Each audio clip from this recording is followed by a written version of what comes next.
Sorry, I'm smiling because the first comment I see is from W saying, "Curious you're doing this literally days after I just did it." Not wrong, to be fair.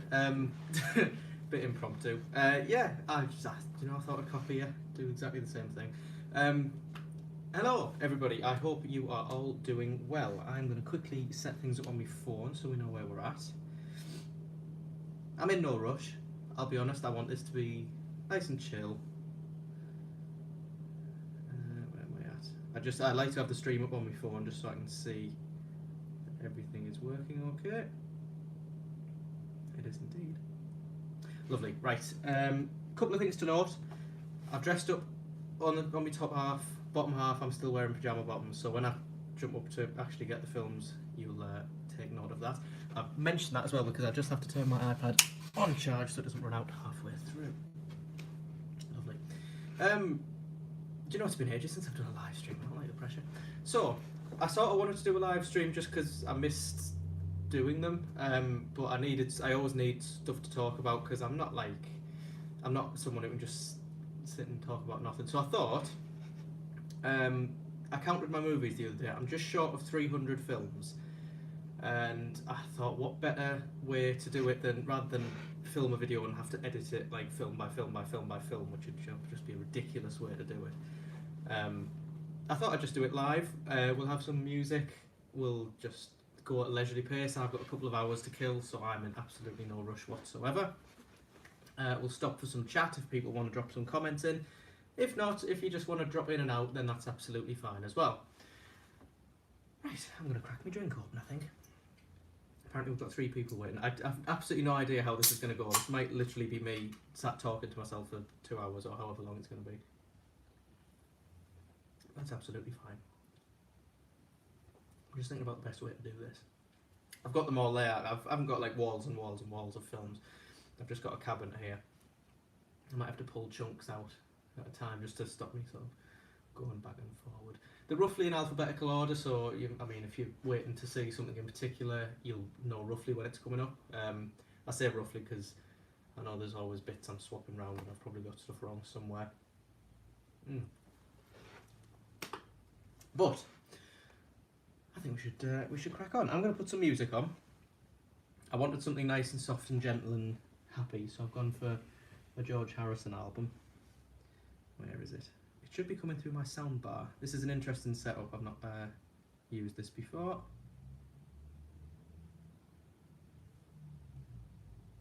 There it is.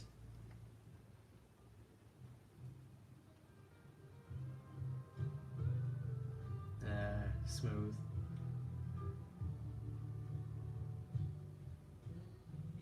Let me know if that's too loud or not, because I don't want him shouting over me, and I don't want to be shouting over it. It's just nice, it's just chill. Right. As and when comments come up, I'm going to have to, because they go off the iPad really quickly, I'm going to have to switch back to the YouTube app on my phone. But we'll crack on, I think. Yeah, we'll crack on. I'll grab a bunch from the top and then we'll get going.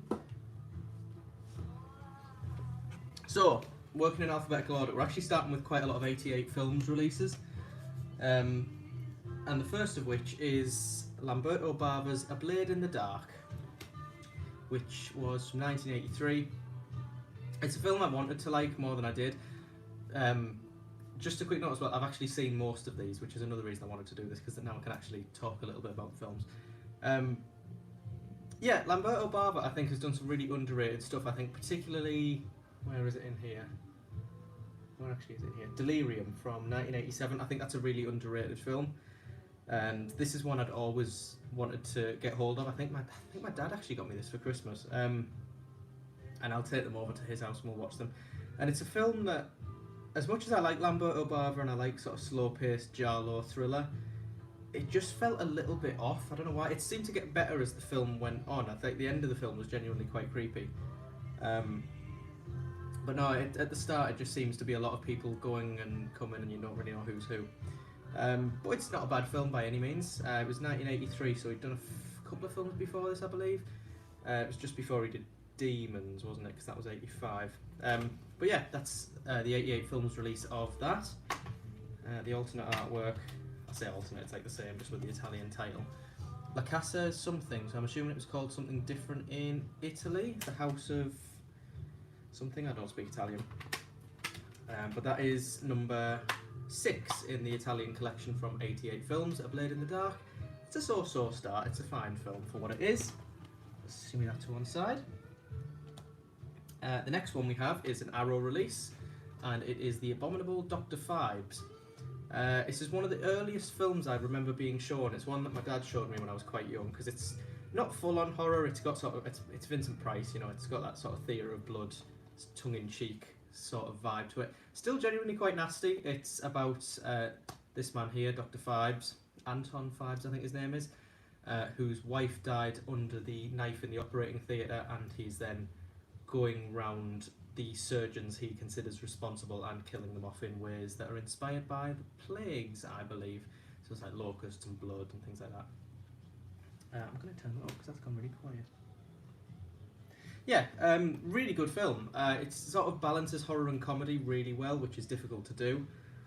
Also has Joseph Cotton in it, who was in the Alfred Hitchcock film Shadow of a Doubt, and I believe he has the same birthday as me. Same day, obviously different year. There we go. Yeah, this has a limited edition release, I know that much, and I am after it. It just goes for stupid money, so I'm going to have to wait on that one, I believe.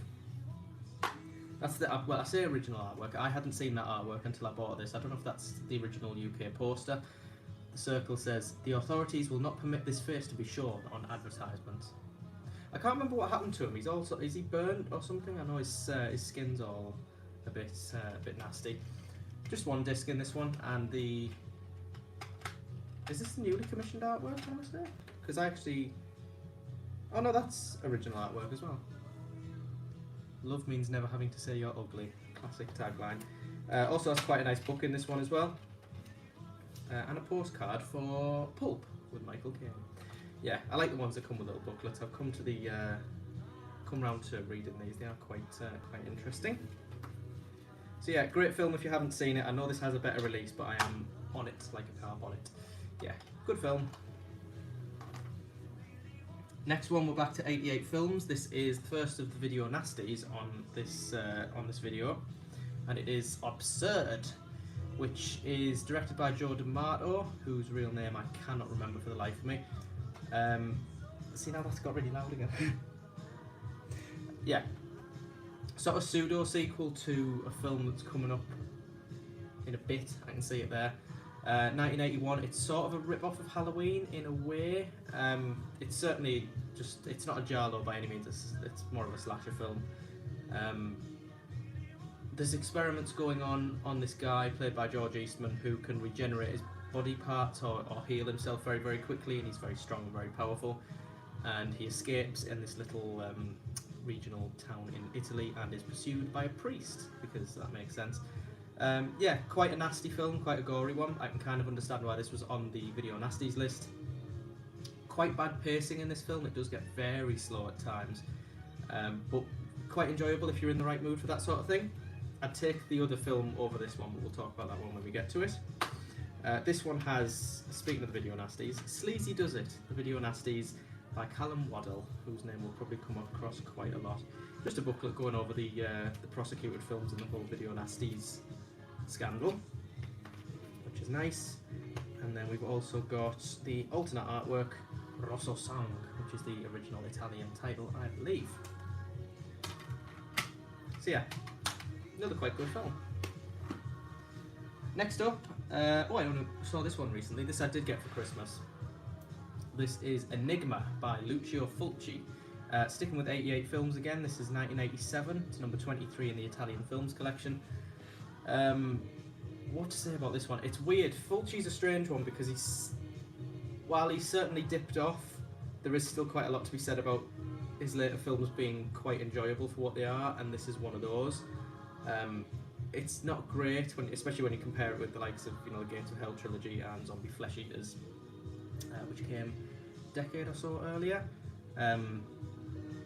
Yeah, I mean, it's still perfectly acceptable. I mean, there's a scene in this where a girl gets suffocated to death with snails, so it's got that going for it at least. Really like this poster as well. That the hands. I remember seeing that when I was quite young, and it used to creep me out because it almost looks like her hair is turning into these fingers, which I quite like. Yeah, I'll open this one up quickly. Nothing in this one apart from the disc, and the artwork is just the same without the border on the outside of it, which I would prefer, but I like consistency, and I know a lot of the others have that white border on, so I've left it like that. Oops. So yeah, it's sort of middle of the road, Fulci. It's not Ghost of Sodom poor, but it's not Zombie Flesh Eaters good, if that makes sense. That's Enigma, and now I'm going to have to put these back and grab the next bunch. If you bear with me. This is where all my alphabetising of things is going to go out the window, isn't it? Grab the next bunch. No, it's not as great. It certainly isn't as greatest, but I have seen a lot worse. There was Ghost of Sodom, and there's another one that springs to mind of his that's really quite poor. Touch of Death? I saw that a long time ago. That's the one with... What's that actor called? He was in a couple of them. He was quite a famous actor back in his day, but it was long after that. It's just basically a man killing women, which is, I mean, it's the plot to a lot of the films I own, to be fair. But yeah, not great. I apologise as well if I'm missing comments. I'll have to keep switching back to YouTube just to double check. Oh, there we go. Sorry, Josh. Hello. Josh Fulci fan. I have that Enigma Blu-ray. Brett Halsley, that's his name. Thank you very much. Yeah, as I said, I apologise if I miss comments, but I'll try and keep on top of it as we go, because they come up in a tiny little box down there. Right, next up is something a bit more conventional. This is the Alien Anthology. This is one of the first Blu-rays I picked up, and I didn't really know much about boutique labels or anything. I just saw that this was... I think I got this for like £5. 4 Alien films in a box, and as far as I can tell, it's a pretty decent release of it. I'm not a big stickler for stuff like that, really, but yeah, it's not... I like Alien, it's just not a film that I've got a massive amount of love for, to be honest, so this will probably see me until something absolutely magical comes along. Nice cover as well, it looks really nice in that light, doesn't it? Open this up quickly. So you've got the first 4 Alien films in this, and then I believe there's like a disc of special features. Oh my god. Oh my god. Oh my god, this is more than I thought. Right, so we've got booklets and things on that side. Alien, Aliens, Alien 3, Alien Resurrection. And then we've got Making the Alien Anthology and the Alien Anthology Archive. So there's 6 discs in this, which is quite nice. Alien I do enjoy for what it is. I think Aliens is slightly better, even though I'm more of a horror fan than an action fan. I do think Aliens is a better film. Alien 3, I vaguely remember Brian Glover being in it. And then Alien 4, I'm not 100% on, so I'm not going to talk about it and make myself look a tit. Yeah, it's not my favourite of the horror franchises, but it's decent for what it is. Very well made as well. Lovely soundtrack and everything on them. Alien Anthology. It's just made me realise how much 88 film stuff I own. Right, next up is Alien 2 on Earth. Not a sequel to Alien. Wow, Alien is good. I do like... It's a good film. It's very well made. It's up there with the classics of horror, unlike quite a lot of the other stuff I own. But yeah, it's never one of my favourites, weirdly. Alien 2 on Earth. This was directed by... I want to remember his name without looking at the thing. Is it Bruno Mattei? It's not Bruno Mattei. No, it's not. It is Ciro Ippolito. That's his name. Yeah, it's very similar in plot to The Descent, about people going into these caves and there being creatures abound and things. Named Alien 2 for obvious reasons, to cash in on the success of Alien. Do you have Dawn of the Dead? If so, what editions? And I love Alien 2. It's coming. Second Sight. Oh yeah. Oh, I'll enjoy showing that one off. Yeah, I saw this, and it's one of those films that I don't know if anyone else has this. It's so obscure. Where I think it's the sort of film that'll give me a fucking headache. I don't know why. You know, just claustrophobic films with like quite nasty special effects. I don't know why. It just always triggers me headaches. But yeah, really enjoyed it actually for what it was. Mikel Suave makes an appearance in this, which is always nice to see. Very grisly. Perfectly acceptable though as rip-offs go. Do you know, it's weird that I mentioned The Descent. I'm pretty sure Did I mention this in my video on the zombie series, that the director of this tried to sue the director of The Descent for ripping off the idea? It's very similar, but I think the fact that he has called the film Alien 2 when it's got no connection to Alien is a little bit hypocritical. Anyway, we'll open this up. This is going to take so fucking long. I have not got enough time. Right.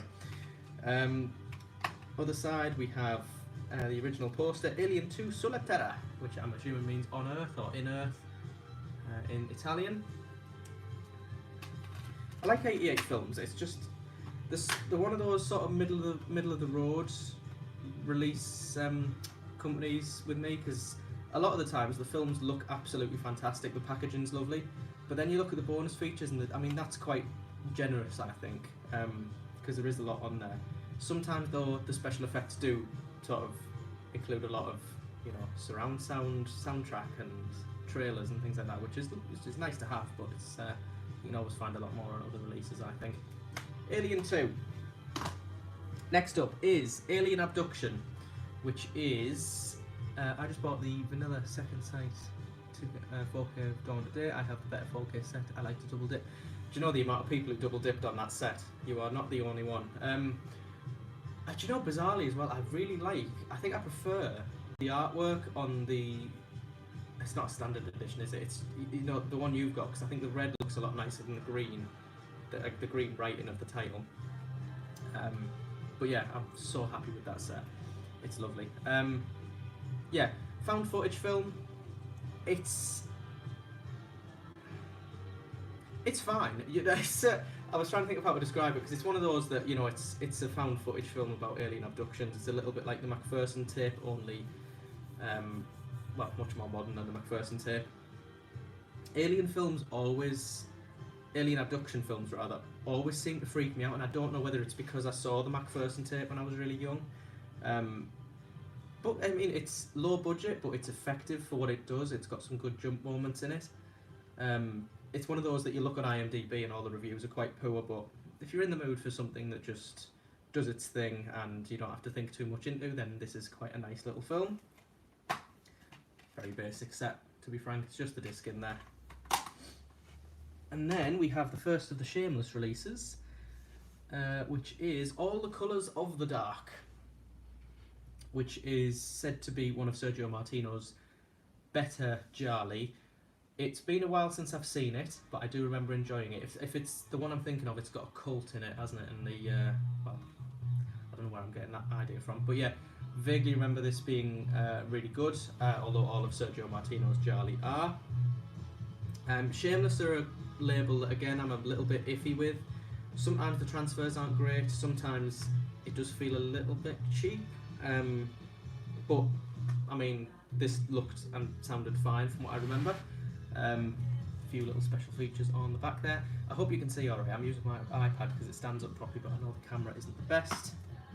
And again, it's quite a basic package there with just the disc inside.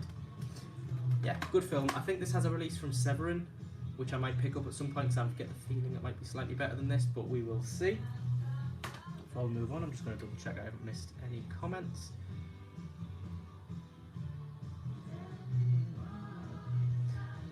Do I have Dawn of the Dead?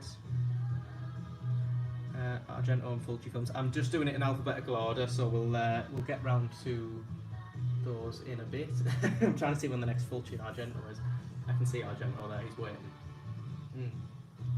Literally just going through in alphabetical order. Right, put this set back.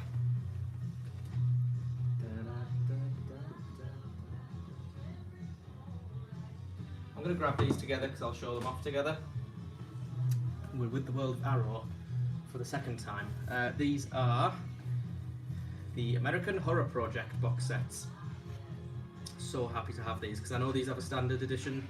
I know this one has a standard edition, I'm not sure about this one. But I love a book, you know. I love a booklet and I love separate cases for all the films. So these are made by Arrow and overseen by Stephen Thrower, I believe. And they're sort of lesser known rural American horror films from like the 70s and 80s. Maybe could be compared to the homegrown horror Vinegar Syndrome box sets, but like think a decade earlier, if that makes any sense. We'll start with volume 1. This was really hard to get hold of, still is really hard to get hold of. Each of them have 3 films in. This one has Malatesta's Carnival of Blood, The Witch Who Came from the Sea, and The Premonition, which I will get out quickly. Arrow are always magic for special features there, as you can see. I have the American Horror Project copy with The Child. That's volume 2. The Child's probably my favourite from that set, to be honest. Yeah, so the 3 that we get in here, excuse me, Malatesta's Carnival of Blood. This is another one of those headache movies where it's just a little bit weird. It never really settles on what it's doing. It feels like it's going to be a slasher, and then there's zombies in it, and then there's monsters and slaves and all sorts of weird stuff going on at a theme park, which is always a good setting for a horror film. Open this up, we have a card for the Zero Boys, and then we have the Blu-ray and the DVD, and the original poster, which I actually really quite like. Very 70s exploitation, if you can see that. If I'm remembering rightly, I think this was considered lost to be lost for quite a long time, but it was recovered for obvious reasons, and yeah, has a lovely release in this set. Then we have another Video Nasty, The Witch Who Came from the Sea, a film that took me a couple of viewings to really get my head round, but I've come to really like this. It's less horror, more psychological thriller, I would say, about Molly, who has a lot of daddy issues, and as a result is going around being really quite violent to men she gets sexually attracted to. And The Witch Who Came from the Sea. There isn't a witch, there is the sea for a bit in it. Strange title, but it refers to a piece of artwork, I think, that pops up in the film. Again, all of these have Blu-ray and DVD discs in them, and this has an amazing original poster. That image of the girl with the scythe, I think, was taken off the front of a magazine, if I'm remembering rightly. Yeah, so that's a good film to have in that set. In fact, I think I used to have this on its own, and then I always wondered what that American Horror Project logo was, and that's how I found the box set, and I thought, you know what, I'm going to get the box set. The last film in the set is The Premonition. Again, it's sort of a psychological thriller with horror elements in it, a little bit supernatural in places, if I remember rightly. It's been a long time since I've seen this. It's something to do with a girl who gets orphaned or gets taken away from her mother, and her mother has to try and get her back. But there's some really strange things. There's a particular scene in this which is genuinely very scary. Do I double dip on movies? Do you know, I actually don't. I always think as long as I've got what I consider to be like the best edition of that movie, I'm happy. I don't need any of the others. There's a few in here that I'll upgrade eventually, but no, I'm not actually one for double dipping. Don't tempt me. Yeah, Premonition. Let me know if that music's too loud. No one's mentioned it, so I'm assuming it's alright. Blu-ray, DVD, and then quite a creepy poster as well, if I remember. Yeah. There you go. 3 pretty good movies, actually. They're a little bit sort of the films that you really focus on when you're watching them, and then a few months later, if you try and describe them to someone, you don't really remember that much, but that just means you can go back and watch it again, doesn't it? Yeah, so there is those 3 films in that set, and also the booklet written by Stephen Thrower, which sort of has lots of pictures and things in it, but also goes through each of the films in the set. Quite extensive, actually. I forgot how big this booklet was. Yeah. I'll pop all those back in there. I got them under pressure.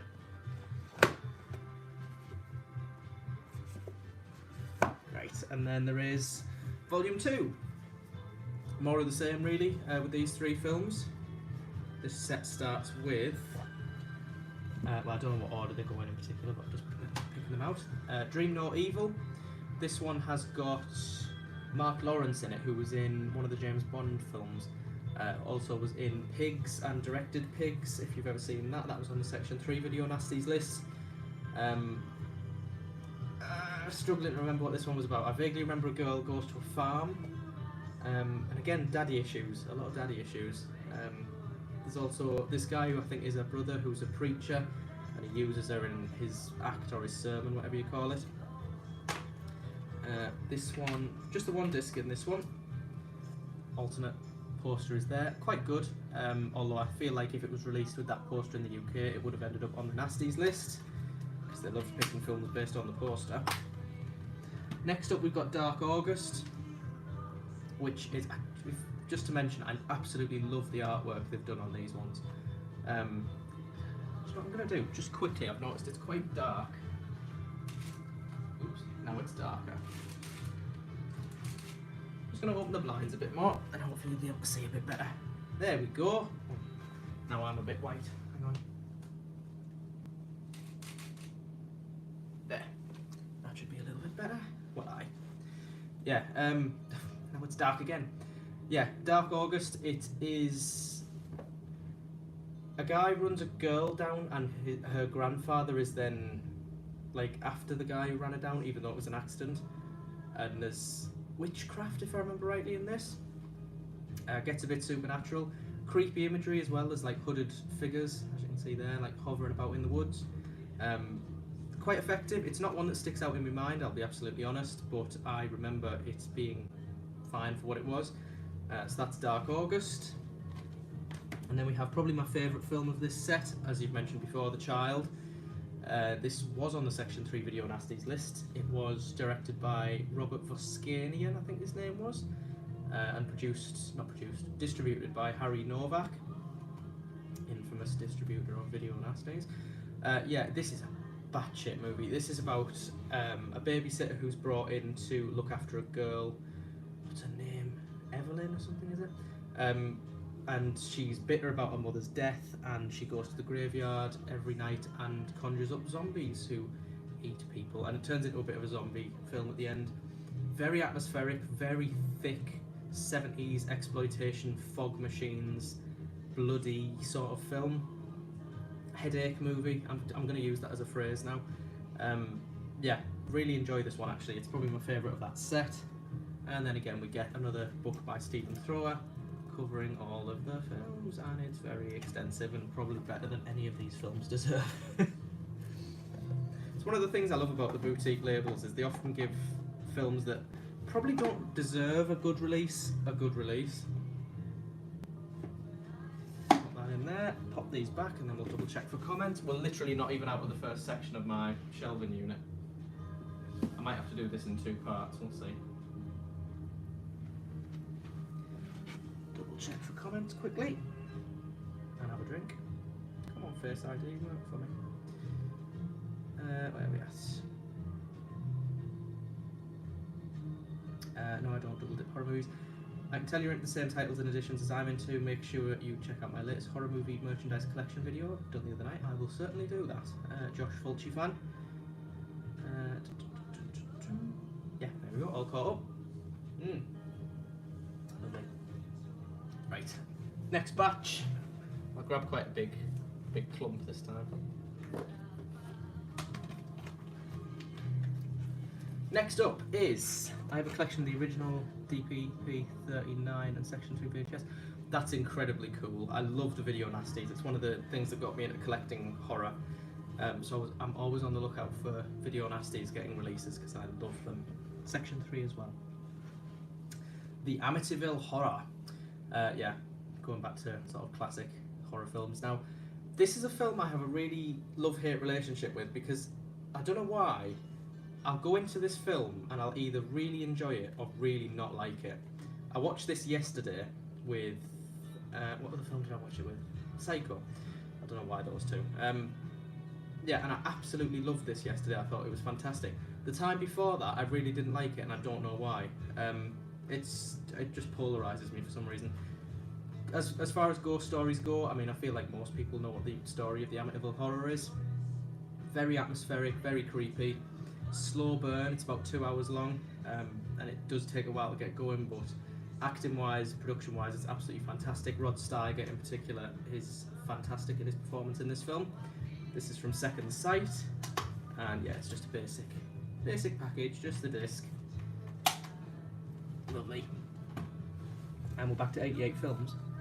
Amok, which is described as the sexiest Giallo film ever made for one scene in particular.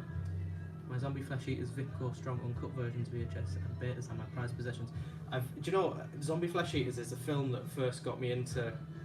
I don't want to say first got me into horror, but it's one of the first I remember watching because I remember watching it with my dad on a weekend and we ordered takeaway. And it was a VHS we watched. I think it was Vicco. Don't know if it was cut, probably. We love that. Yeah, so Amok. This has Farley Granger in it, of Hitchcock fame, using Strangers on a Train and Rope. Now this is about a writer who... I'm just looking at all these movies thinking, do you remember the plot of all these movies? He hires a secretary or like someone to type up what he's dictating, and she's in actual fact there to discover what happened to the last secretary who she knew, sister or friend, I can't quite remember, and it slowly comes out as to what happened to her. Really enjoyed this film. In fact, I need to take this to my dad's next time because he'll really like it as well. Again, very slow paced. It's one of those films that just sort of drip feeds you information. You know, just as you're thinking, where's this going? You'll get a little bit of information and it'll like pipe up again. Really good. Not traditional Giallo. It's not black gloves and razor blades, but it is nevertheless enjoyable. But I never liked this poster, the original poster, because that makes it look like a vampire film to me. I don't know why. Yeah. But if you haven't seen Amok and it sounds like the sort of thing you're into, a bit more thriller than horror, then definitely check that one out. Speaking of long films, Arrow, the Andromeda Strain. I got this because of the description on IMDb and the fact it's directed by Robert Wise, who also did The Haunting, which is a classic of its genre. How many DVDs and Blu-rays do you want? I think, not sets, but in terms of like how many films I own, I think it's just under 300. It's not the biggest collection in the world, but I figured I'd do this before it got massive, and then I'd have to do a massive series on them. So yeah. Andromeda Strain, I think a probe comes back from space and it's carrying something on it, and the entire film is this group of scientists trying to figure out what it is and how it affects people. Again, very sort of languidly paced, drip feeding information, very procedural. Not what I thought it was going to be, but enjoyable nonetheless, I thought. Yeah, and that cover as well. I absolutely love the cover, and the fact that the disc is a dial, like a countdown clock, which is good. Original posters under there somewhere. There we go. I don't know why, but it always gives me vibes of The Man Who Fell to Earth. Completely unrelated, well, maybe not in genre, but just what I get from it. Glorious Bastards. Enjoyed that. Andromeda Strain. Oh, I like this next one. This next one is from Studio Canal. What's it? Vintage Classics, released in 1970. It is And Soon the Darkness, which is... I always thought it was made for TV, but I don't think it was. It's one of a series of like early 70s British thrillers. It's in the same vein as Fright with Susan George and Assault with Susie Kendall. I Start Counting as well. It's a similar sort of feeling film. These two girls, Pamela Franklin and Michelle Dautrice, go cycling in France, and one of them goes missing and the other one is then trying to uncover what happened. Be right back, okie dokie Josh. And it's a strange film. It's all set on one road, and there's different locations along the road. Like there's a cafe, there's a village, there is a farmer's field, there's a little clearing where they sit and have a picnic. And it's all just, you know, one person stays here, the next goes on, comes back, she's not there, and she's going between places trying to figure out what's happened. And it's a really tense little thriller, and quite effective as well. It's got quite a good few moments in it. Quite a basic package, but I do like the artwork on it. It's got Kim Newman is on here, Troy Howarth's on here, so there's special features worth looking into as well. This is taking so much longer than I thought it was going to. Right, we mentioned this film very briefly earlier. This is the pseudo prequel to Absurd, also directed by Joe D'Amato. This is Anthropophagous, also known as Anthropophagous the Beast, also known as Grim Reaper, also known as Savage Island, also known as Zombie 6, I think, or Zombie 7. It's one of those. This was the first video nasty that I actively sought out and watched because I was going to watch them in alphabetical order, then decided that was a stupid idea. Yeah. This again stars George Eastman as a monster who is marooned on an island, and these tourists turn up, no one there, and then the monster slowly picks them off one by one. Yeah, gory slasher. I don't know if it's actually still not banned in England, but I don't know if the full version hasn't been released yet because of one scene involving a pregnant woman, which I won't disclose. But yeah, quite a nasty little film. Really enjoyable. It's one of those that is slow paced and a little bit naff, but if you're in the mood for that sort of thing, it really is great. This did have a slipcover and I don't know where it went, so I'm just going to settle for that artwork because, I mean, why wouldn't you? It's fantastic. I've just found the front of the slipcover. I cut this one up. Yeah. I mean, collectors are going to kill me. I used to cut slipcovers up and like stick them on my wall. That's the front of the slipcover. Just found that in there. It's nice. And then we've got the girl coming out of the wine barrel on the disc, and I believe on the alternate poster. Yes.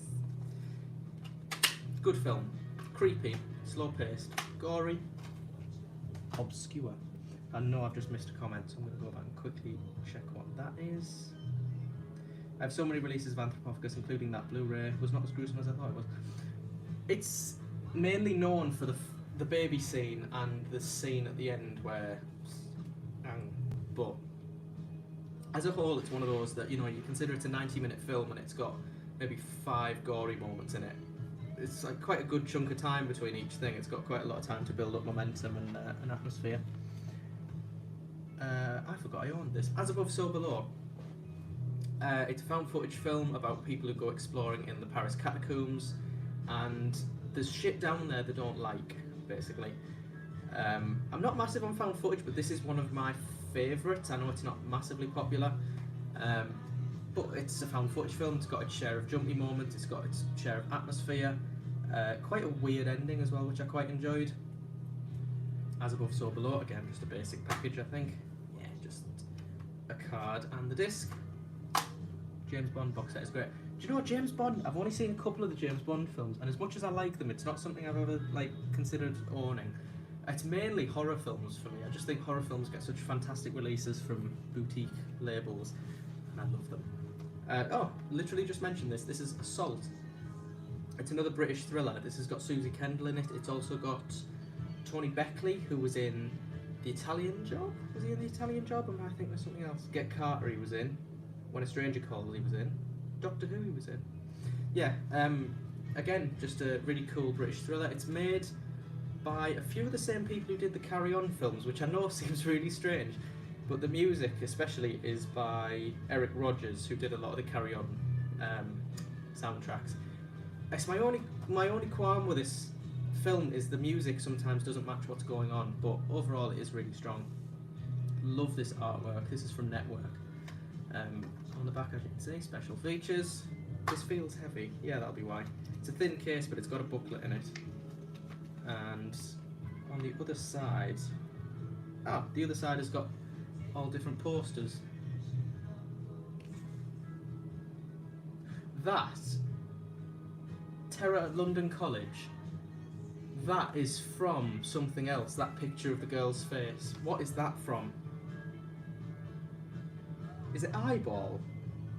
The Jarlo Eyeball?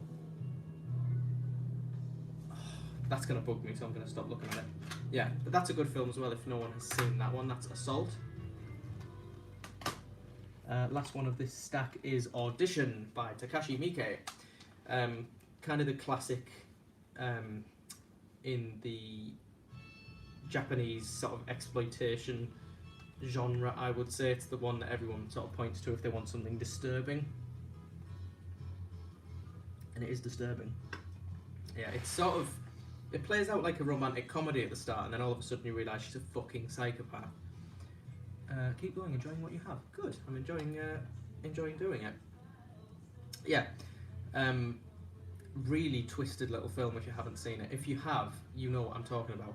And even if you haven't seen the full thing, you probably know of the scene at the end, which isn't particularly nice. It's about a guy who I think is it his daughter or someone encourages him to start dating after his marriage falls apart. So he holds this sort of fake audition, which is supposed to be for a TV part, I think. But in actual fact, he's looking for someone to date. Finds this girl. She's sweet as anything, and then she goes a little bit weird on him. We've got a postcard for with nail and eye, and then the alternate artwork is, I believe, the original poster. That's her on there with a massive needle when you don't want to know where that's going. Yeah, Audition.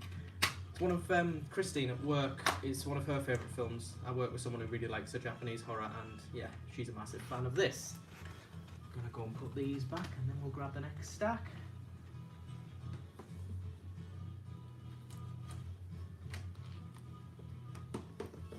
And we're making good progress. I might have to do this in 2 parts, but we'll see.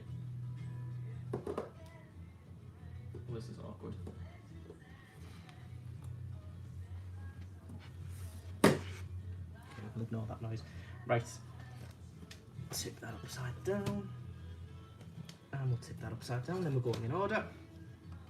Babadook. Yeah, didn't like this. First time I watched it. Haven't seen it since, but I know it's the sort of film that I need to give a second chance to. It's one of those films that's deemed a classic. Do you also collect titles on UHD 4K? Do you know I don't? I've got a couple, I think, hidden away somewhere, but I don't ever go out looking for them specifically. I know everyone says, oh, I'm not much of a stickler for picture quality. I'm really not. Like, 4K standard is perfectly fine for me. I don't even think my telly could play 4K UHD, so... but yeah, I know they get some fantastic releases. Yeah, I think everyone at least knows about the Babadook. Do you not think modern films get such shite releases? I mean, what is that? I know it's probably only a couple of quid, but still. That's Babadook. And then we have Baron Blood, which has some of my favourite artwork on any Arrow release. I absolutely love this. I think it's Graham Humphreys, isn't it? I only have one 4K film. There's a couple of 4K transfers, but like the ultra high definition ones I don't have. I think I've got one, and even then I own it by mistake, so we'll get to that. I've not got it set up yet, but I will. I probably will at some point. I know Arrow recently announced a 4K UHD of Cat o' Nine Tails and Bird with the Crystal Plumage, which I'm tempted by. We'll see. I love this song. Yeah, this is Mario Bava. It's his first appearance, I believe, in here. It also has Joseph Cotton in it, and it's about... Oh, they're in a castle, and I can't remember why, but there's a monster, and it turns out the monster is one of the people in the castle. Quite atmospheric, actually, this. I know there's... I was quite impressed when I watched it by a few of the set pieces, you know, I vaguely remember blood coming under a door, and the actual Baron himself in his hat is quite an intimidating figure. So that's Baron Blood. I've got a postcard for the dead centre, and the alternative artwork is also really good. This looks like an original poster if ever I've seen one. Look at that. That's great.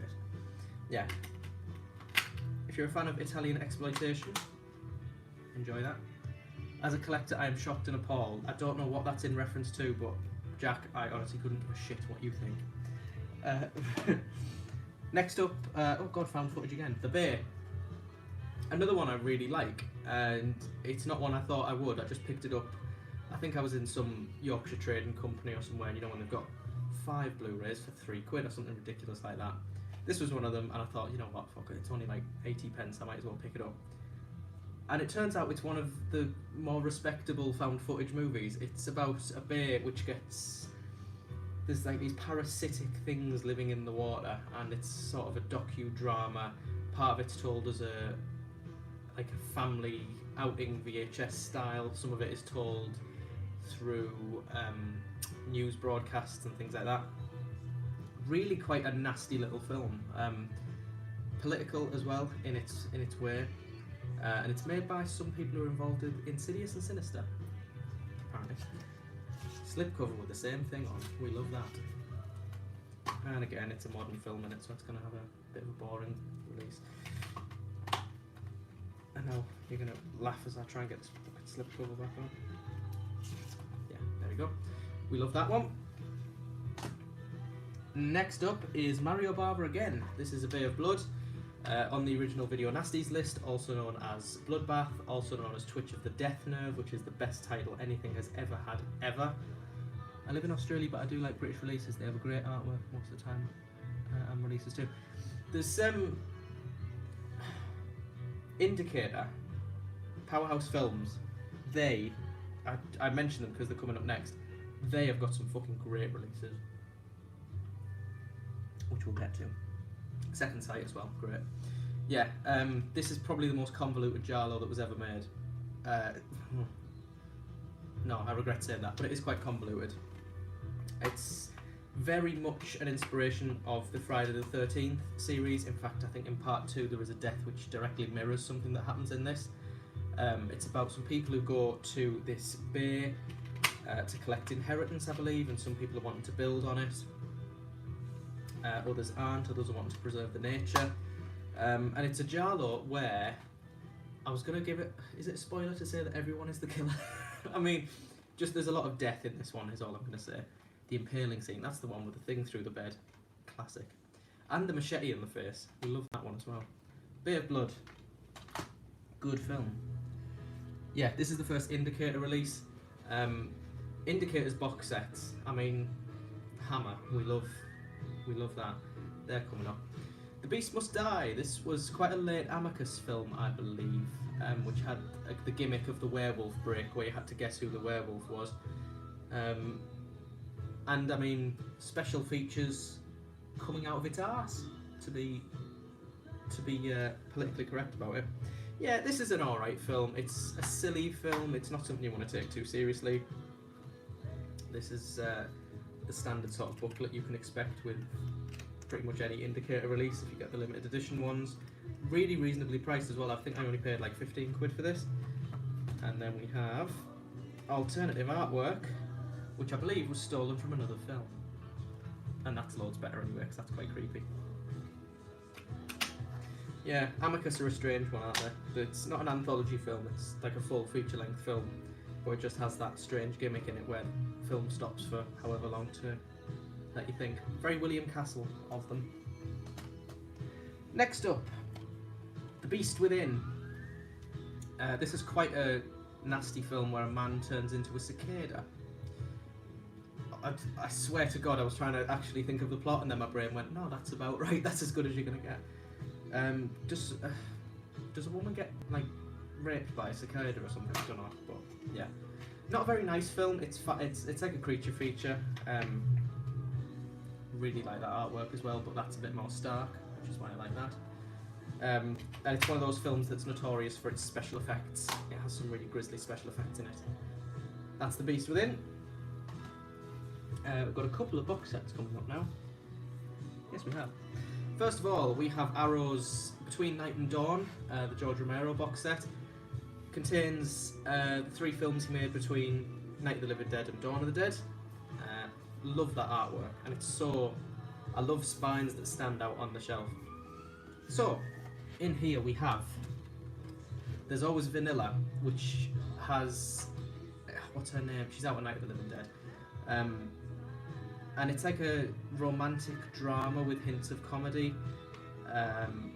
She works in adverts, he is a session musician or something, and oh, shenanigans. It's a little bit weird, and it's light-hearted to a point, but then it gets into like drug addiction and abortions and stuff, which isn't a very nice subject for a film, but I enjoyed it for what it was. I can hear that there's 2 discs in here, yes. I like the ones where you get the Blu-ray and the DVD, and then the original artwork. It's basically what's on that disc there, it's just her face in a flower. Then we have Jack's Wife, also known as Season of the Witch. Probably my favourite of these 3 films. There is a much longer cut which is considered lost, but this is... there's a film I watched recently that's got a similar vibe to this. It's to do with the witchcraft craze of the 70s and, you know, the bored housewife getting into witchcraft and all sorts of weird shit like that. Again, more of like a drama than a horror film, but it does have horror elements in it. I mean, this is 90 minutes, but I'm sure it says he shot like 4 hours of footage for it. And yeah, it's one of those films that you enjoy so much that you don't realise how long you've been watching it, because occasionally if I'm watching a film I'll double check, see how long's left. But this, it sort of felt like I was looking at the TV and then it finished. And I was left thinking, you know what? Yeah, that was quite good. I don't think I put this song in the playlist. I'll have to change that in a second. To something else. Then we've got Season of the Witch, the disc, and then the DVD. And there's alternative artwork again. It's just basically her looking a little bit sinister. I'm going to finish this box set, then we'll have a break. Then we've got the Crazies, which is the one that everyone probably knows from this set. It's about is it a toxic spillage or some chemical bioweapon is spilled in the waters of this small town, and the people go. It's not zombies. It's a little bit 28 Days Later, Nightmare City sort of thing. Although there's a bit more focus on the survivors rather than the infected people.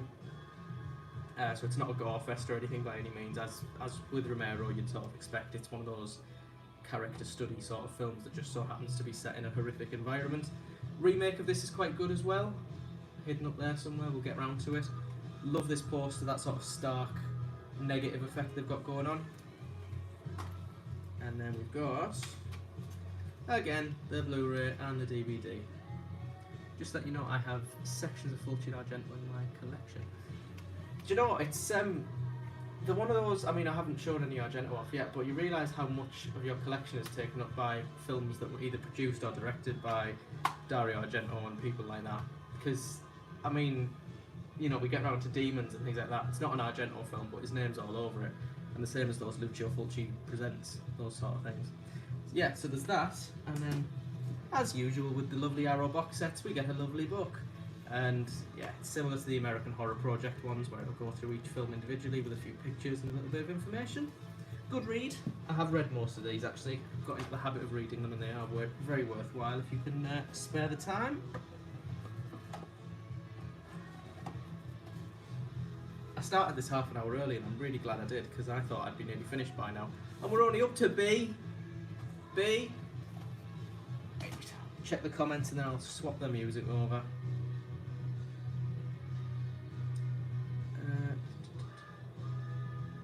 Oh yes. What should we have? We have a bit of Beach House, just something light in the background.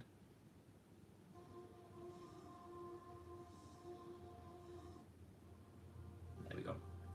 I don't want anything too imposing, I just want some background noise so I'm not pressured to talk all the time.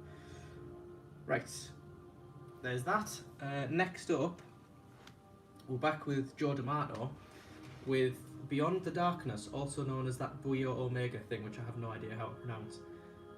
Really nasty film this. It's a guy who lives, I believe, with his mother, and it's a bit Psycho-esque now I mention it. I'm sure he has a stuffed, he's got his girlfriend taxidermied or something, and yeah, she's found lying there by someone he's seduced. Really quite gory, really quite nasty, quite gritty. Headache movie, I'm going to use that phrase again. I'm really waiting for you to show the Beyond. You'll be disappointed if I don't have the Beyond. It's on my list though. It's on my list. Because I was stuck between getting the Arrow and the Grindhouse editions of it. And is it Grindhouse? I think so. And I haven't made a decision yet, so I don't actually own the Beyond. But I do have City of the Living Dead in a lovely limited edition.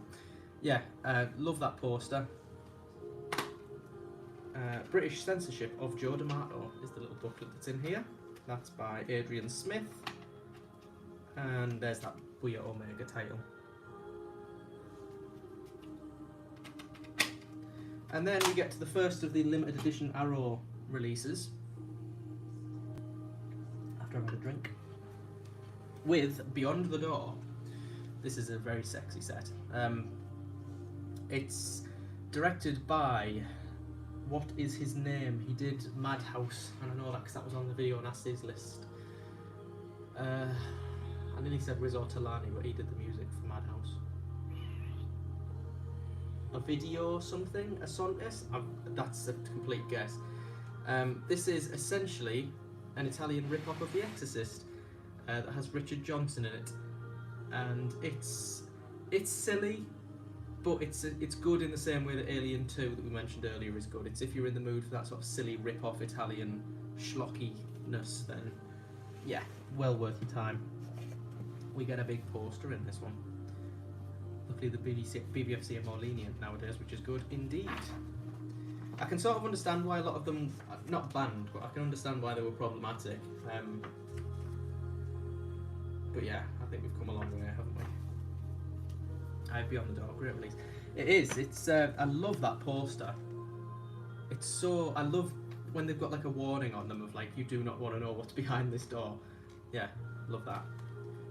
This is absolutely jam-packed full of stuff. This has got postcards, it's got Dream Demon for one, but then it's also got like foreign posters for the film. Key set, I think that says, is it Who's There? And on the other side it's got that poster. Yeah, love it when stuff comes with things like that. You get uncut English export version, you get the US theatrical version, and as with any limited edition Arrow release, you get a sexy booklet, which is one of the ones I haven't read yet, so I can't recommend this one yet. But it's one of the longer ones, it's just over 50 pages. And obviously it's got the restoration stuff at the back, but it's more of what you'd expect. It's lots of screen caps, legitimately quite creepy. Yeah, lots of backstory on the movie. Love these little things, so I'm happy to have that. You'll have to bear with me while I put this back, because I'm very particular. What time are we at? It's 5:30. I've got, I want to say about 2 hours to go.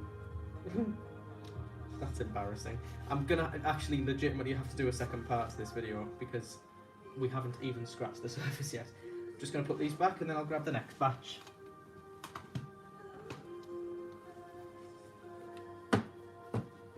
Talk amongst yourselves.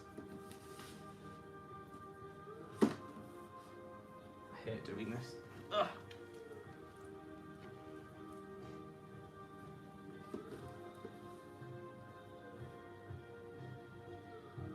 Right, next batch.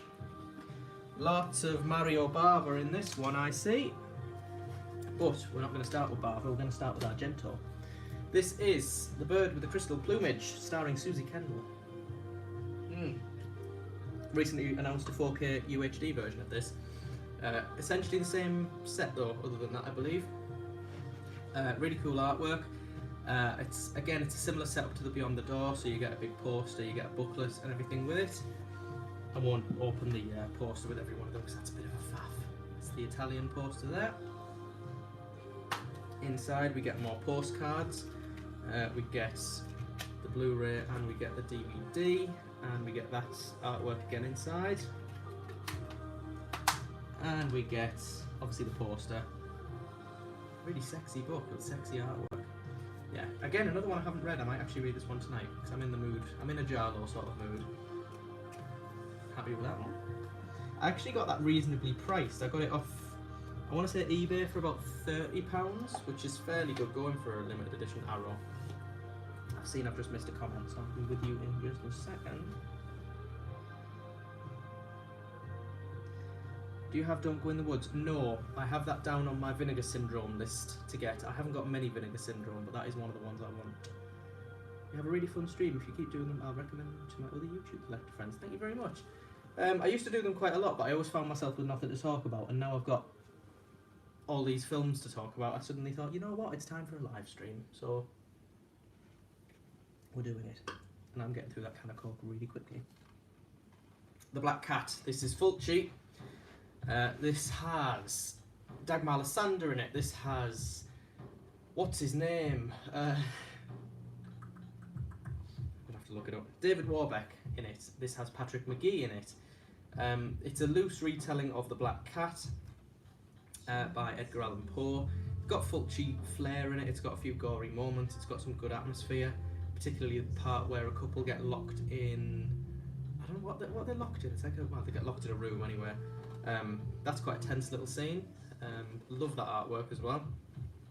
One of the more standard of the releases. I'm aware that this comes in a box set with Your Vice is a Locked Room and Only I Have the Key, called, I think it's just called Black Cats, is it, by Arrow? Do you know, actually I might swap that artwork over. I forgot how much I like that. Yeah, so I'm after that set, but for now, I mean, I've got Your Vice and I've got this, so Only thing I'm missing out on there is the book, really. I have a text message. Bear with me. Okay. I've been told to find a Hitchcock movie for when Aaron gets back. Now, we're into Bava. Black Sabbath. This is his anthology film with Boris Karloff in it, and it's a bit of a strange one. It's got a couple of different versions. There's the Italian version and the international version, which varies slightly. For instance, the international version cuts out all mention of lesbians, whereas the Italian one obviously keeps them in because they're cool. Yeah, great artwork on this one. The story that stands out is A Drop of Water. If you've seen it, you'll know why. It's a stunningly beautiful story, and still genuinely, to this day, very creepy. And again, I know Bava has his own Arrow set called Macabre Visions. I'm after that as well. That has Black Sabbath and a few other films in it. Black Sunday is another one of them. Barbara Steele, classic black and white. This is Bava's first horror film, I believe. It might actually be his first film as director. Yeah, I don't remember much about this, I'll be absolutely honest. I remember the scene at the start where she gets the mask put on her, because the alternate title is Mask of Satan, because it's quite an infamous scene. Yeah, but I remember it being very atmospheric. It's in black and white. It's a little bit similar, to a film called Long Hair of Death, and I might be thinking of that simply because Barbara Steele, black and white witchcraft, but yeah. Recommended. Next up, we've got another Arrow limited edition in the form of Bloodbath. Bizarre one. This is probably the strangest limited edition that Arrow have ever released, because it features 4 films, but they're all the same film. It started life as a thriller called Operation Tishan, then it was edited down and released as Portrait in Terror, then it was rejigged and filmed differently to make Bloodbath, and then Bloodbath was changed again to make Track of the Vampire. All 4 of the films are in here. It's not a film I have a whole lot of love for, I'll be absolutely honest. I've seen Operation Tishan and I've seen Portrait in Terror. The other 2 I'm yet to watch. Apparently they turn it into like a weird vampire story. I'm in no rush, I'll be absolutely honest. It's fine, but it's not something that I'm too enamoured with. Cool poster though, Bloodbath. Quite why they went with Bloodbath, I'm not sure, because I'm sure it's only like 60 minutes long. First 2 versions of the film are on there. Second 2 versions of it are... Second 2? Yeah, second 2. Last 2 versions of it are on there. Again, we get a poster, which I won't unfold because it's just the artwork you've seen. And then we get a booklet, which, again, it might be one of those that if I read this, I might find the film a bit more interesting, but as it stands, I don't know, it's just a film that, you know, when you don't gel with a film, it's one of those. I may have to leave you to go and blow my nose, because my nose is running. And it's one of those limited edition ones, which is made of like a, you know that, yeah, it's not quite as nice as the later ones. I think this was quite early. That's Bloodbath anyways. Back to Bava with one of my dad's favourite Jarly. This is Blood and Black Lace. Arguably the first proper Jarlo. I know a lot of people point to The Girl Who Knew Too Much, but if you want razor blades and black gloves and faceless killers, this is kind of the starting point really. Very atmospheric, very colourful. Cameron Mitchell is in it. Grizzly as well for 1964, very ahead of its time. Slasher-esque and really great soundtrack, visually very appealing. I really like this film, you can probably tell. It's another one that's in that Bava box set. A Fish Called Wanda. And then the alternate artwork is on there. Not quite as nice, I don't think. Yeah, we love that. I've got 1, 2, 3, 4, 5, 6, 7 rows of films. We're very nearly finished row 1 because we're still in B. Right, put this set back and then we'll have a look at some comments and then we'll crack on. 100% aware you can probably see things you don't want to see right now, but never mind. Right, where am I? Right, we're this way, sorry. Pulled them out in a funny order. Next up is Blacklist, yeah. First appearance for Herschel Gordon Lewis with his 1963 splatterfest Bloodfist. Bloodfist? It's a different film. Bloodfeast, the earliest of the video nasties. Bay of Blood is also a very good proto-slasher flick. It is. It was, Friday the 13th Part 2 it was, wasn't it, that took quite a lot from Bay of Blood. Yeah, Herschel Gordon Lewis is known as the godfather of gore. He invented gore films as far as a lot of people are concerned. Starting with this one, really, it's about Fuad Ramses, who is an Egyptian caterer who for some reason wants to bring back an Egyptian goddess, and the goddess is, you know, she likes seeing women getting butchered or something. Got quite a nasty scene with a tongue in it. Very brutal for its time, but it's very campy at the same time. It's very poor in terms of production values and acting. I mean, the acting in this is really quite bad, but significant. So yeah, love this poster. So effective. And again, I know Herschel Gordon Lewis has a big box set, doesn't he, of films with Arrow, but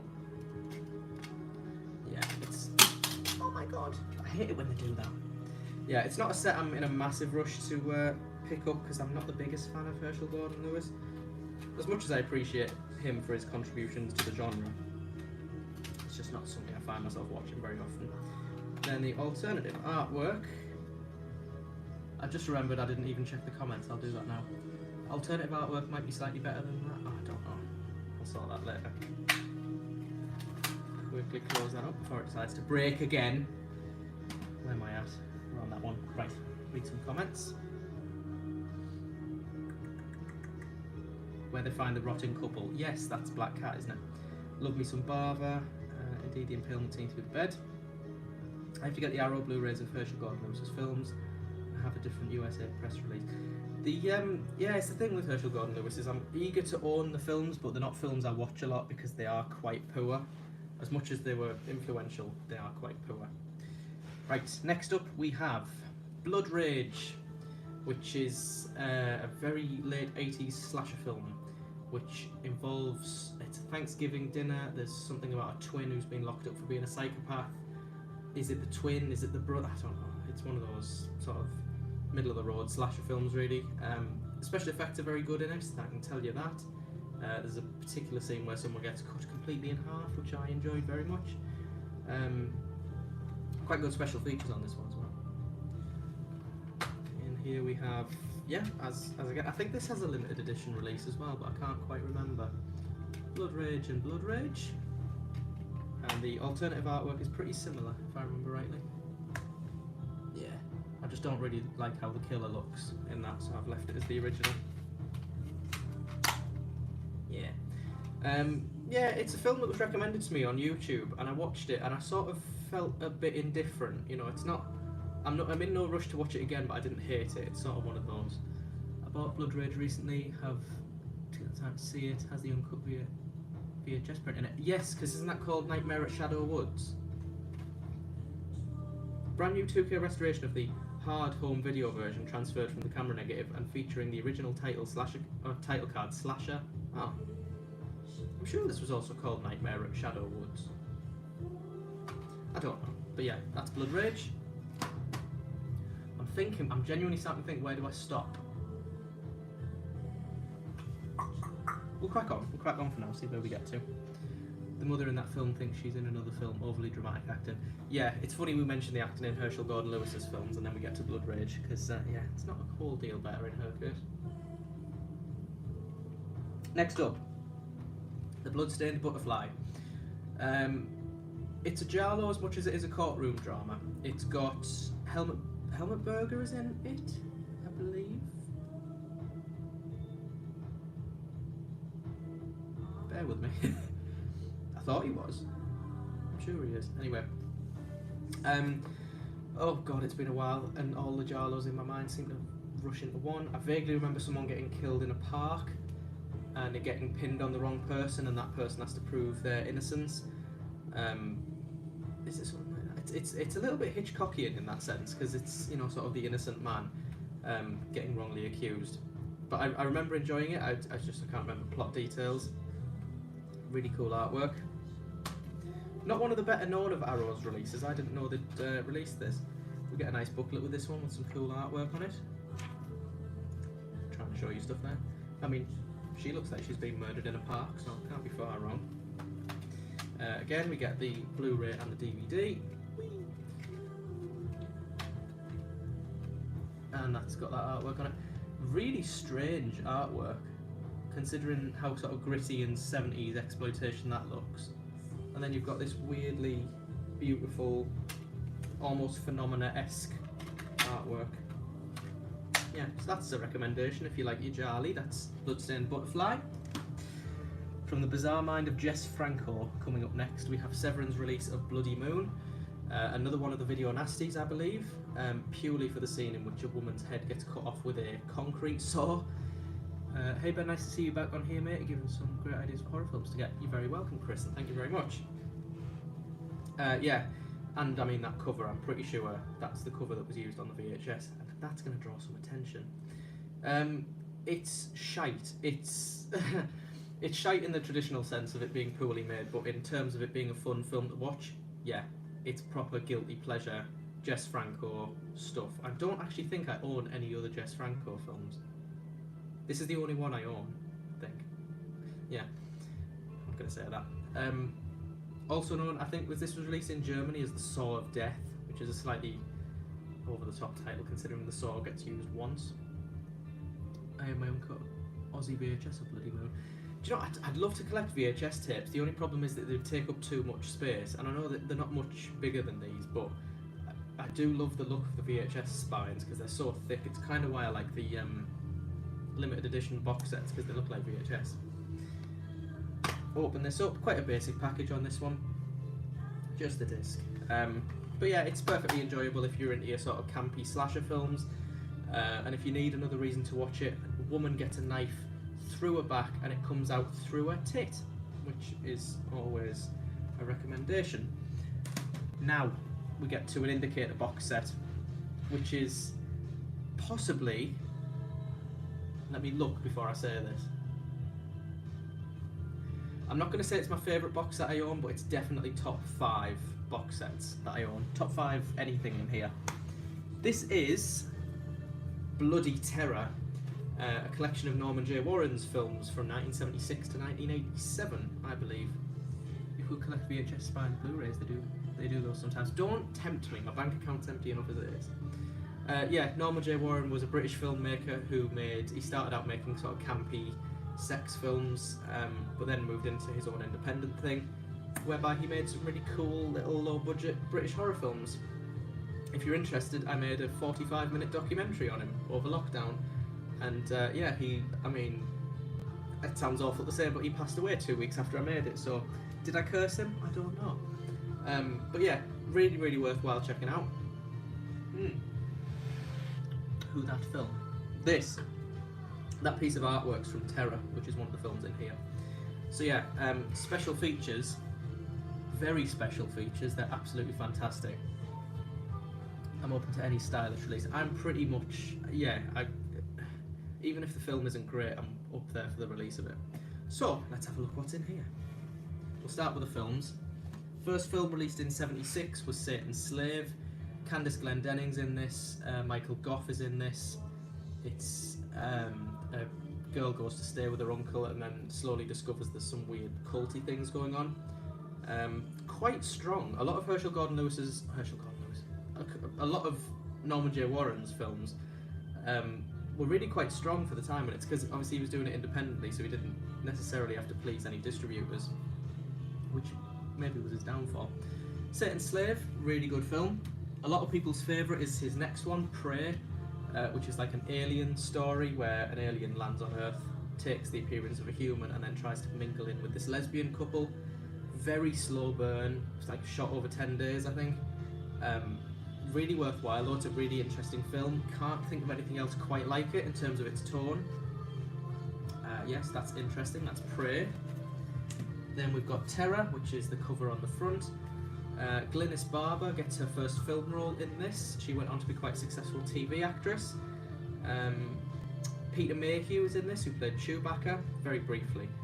A couple of actors from Doctor Who in this. It's like a Suspiria-esque witchcraft tale, set in the UK though, obviously.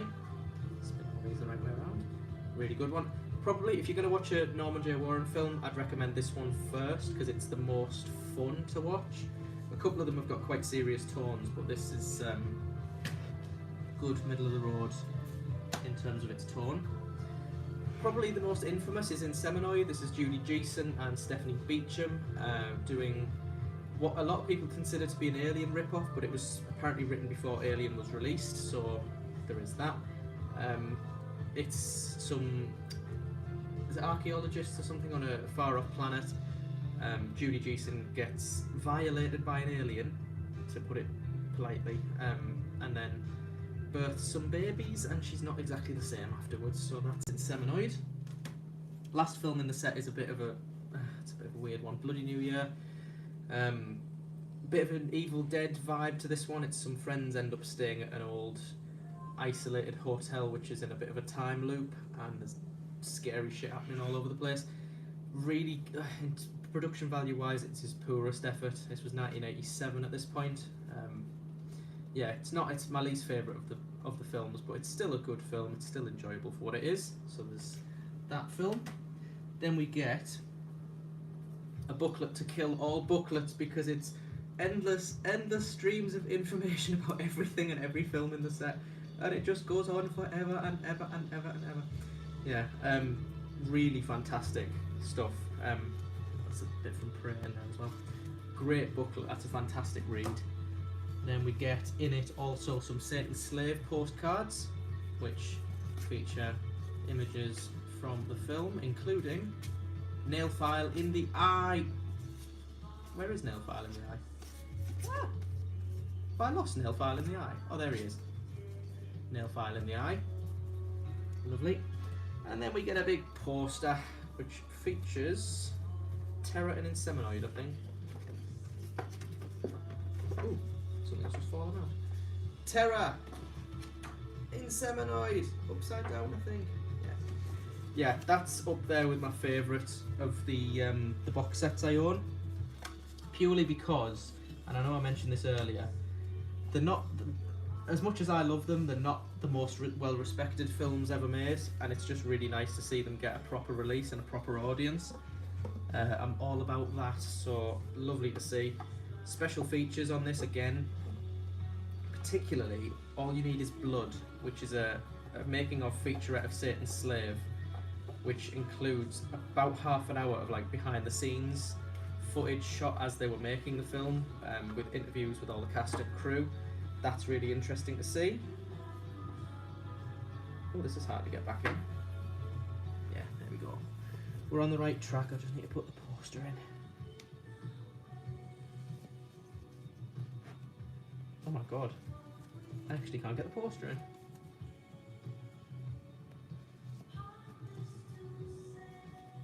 There we go.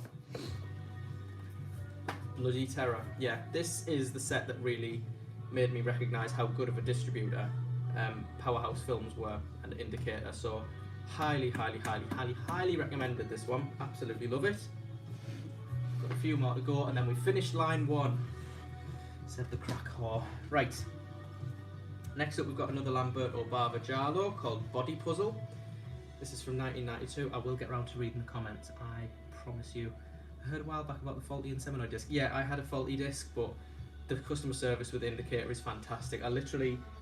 Do you know, they probably shouldn't have even done it, because I threw my receipt away. I just said I bought the set like a while ago, got around to watching Inseminoid, and when it freezes at a certain point, they said, have you got a receipt? I said, I'll be honest, no. And they went, that's fine, we'll send one out anyway. And I got it and it works fine. But every time I've needed to contact customer services with Indicator, like to change addresses, it's always been spot on. Body Puzzle. Same boat as Delirium for me with Lamberto Bava. I think this is late era Giallo, but it's really enjoyable for what it is. It's not got the style or the class of some of the like early Argento ones, but really worthwhile. I vaguely... Is this...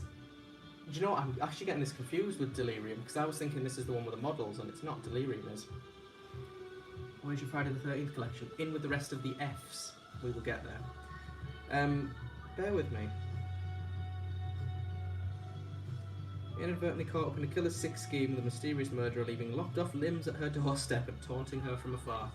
Yeah, it's not classy, but it is enjoyable. Late 80s, early 90s, sorry, Jarlo. So that's a good recommendation from me. Open it up so you can see the artwork inside. Oh, also called Mysteria, apparently.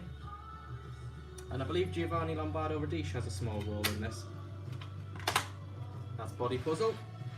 And then the last, oh no, it's not the last film. The second last film of line 1 is The Bogeyman. This is a film I very strongly remember being in my dad's wardrobe, because that VHS cover always used to freak me out. It's Uli Lommel, it's sort of Halloween meets The Exorcist sort of vibe.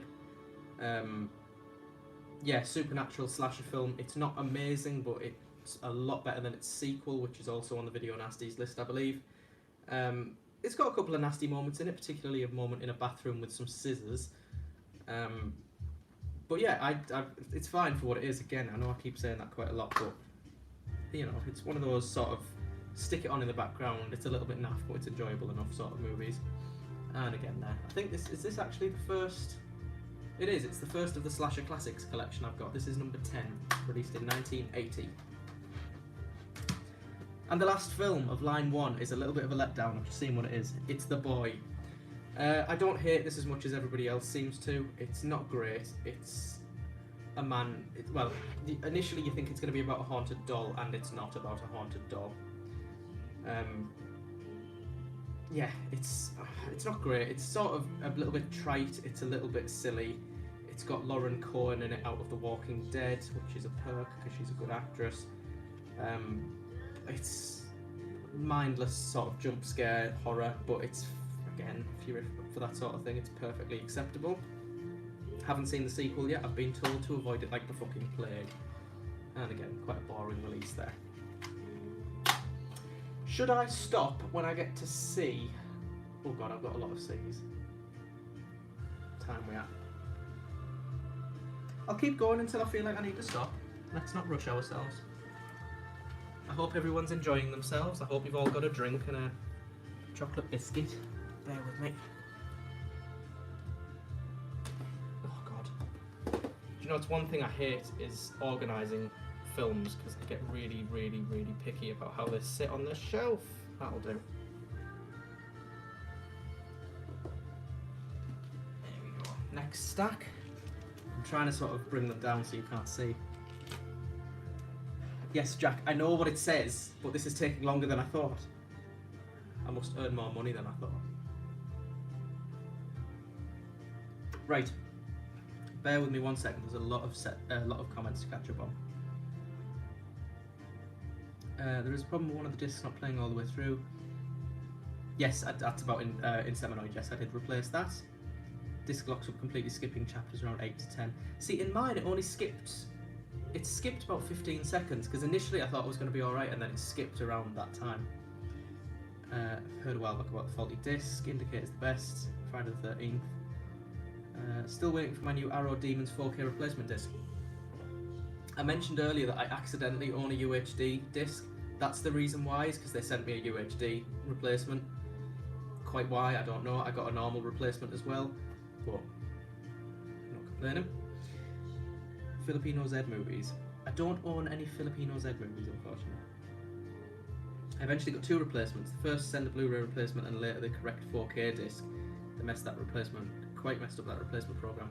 Yeah, they did, didn't they? I was so confused. But not complaining, no, absolutely not. It's been a nightmare for me so far as well. I ordered my Norman J. Warren set about 2 years ago, and it's got the V2 for both Inseminoid and Terror. It's one of the best releases in my entire collection. I absolutely agree, it's fantastic. The Boy had the same ending as the Housebound film. Which better film? Interesting. But I made sure I told Arrow to send me the right 4K disc. Still by miles better than the sequel, I'm assuming that's The Boy. You've made your bed, Benny Boy, you shall lie in it. W, that's a good name. Yeah, I don't think I can do that, because I'm looking at it now. I just did a Hitler salute. The yeah, there's no way, because I need to start making tea in about an hour. So, but we'll get there. We'll see where we go. I'm not rushing myself. If we need to do a second live stream, we'll do a second live stream. Oh, still fizzy. Right, we're nearly finished B, everybody. We're nearly finished B. Where are the videos, did that say? If that's on about videos that I'm making at the minute, I've gone away from making Blu-ray updates because I feel like I'd rather do stuff like this. And when it comes to making actual videos, I'd sooner do the more informative stuff like I've been doing lately. Especially the Last House on Dead End Street exploration video featuring work by the fantastic Jack Holman. Right, next up is David Cronenberg's The Brood. It's a film I needed to see a lot sooner than I did. I've only recently seen it because I do like a bit of David Cronenberg. Particularly the cast in this is fantastic. It's got Oliver Reed, it's got Art Hindle, and it's about... Right, bear with me because I'm trying to explain the David Cronenberg film. A woman is going to some strange, bizarre therapy. Oh god, this is me trying to remember The Brood. Which involves her letting out her anger and her demons, which actually manifest as little weird morphy children, people who go and kill. Again, my brain went, just leave it there, that's about enough. Yeah, really strange film. It's got some really effective moments in it, particularly the opening sequence is really good, you know, where the handprints on the rail, if you've seen it, you'll know what I mean.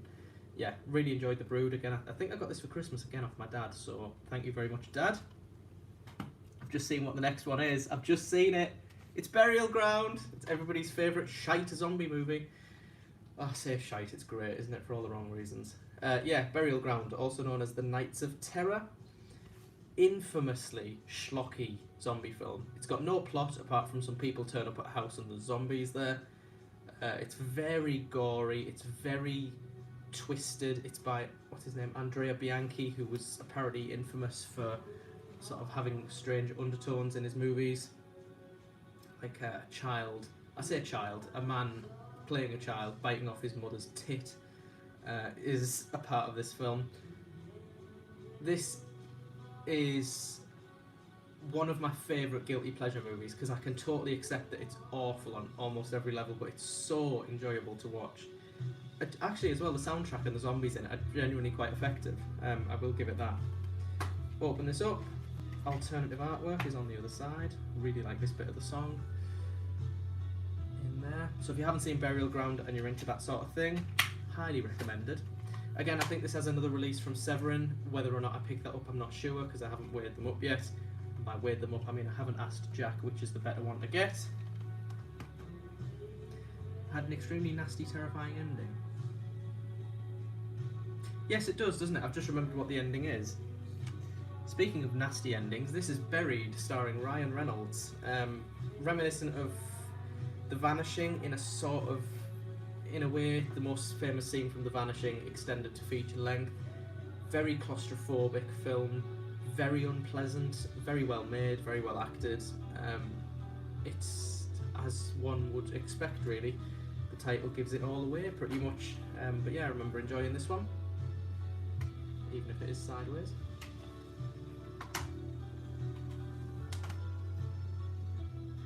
All I've got, because I've got them face down at the minute, the next tagline for the film is, "It will take you further than fear," and I'm trying to remember what film it is. Do you have a look? The Burning, that's what it is. That's all I had, and I thought, what the fuck film is that from? Yeah, one of the first slasher films I was shown, and it's really enjoyable. It's got quite a lot of famous names behind this one. Is there a guy from... what's that show? It's not... is it Seinfeld?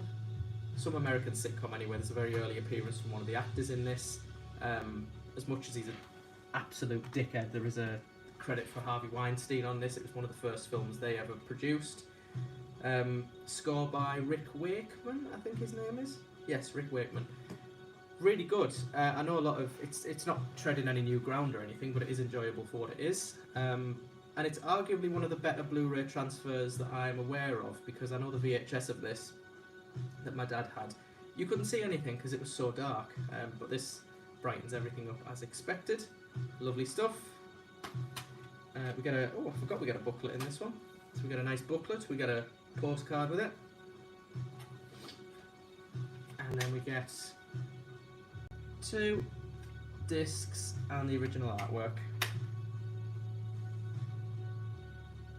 There you go.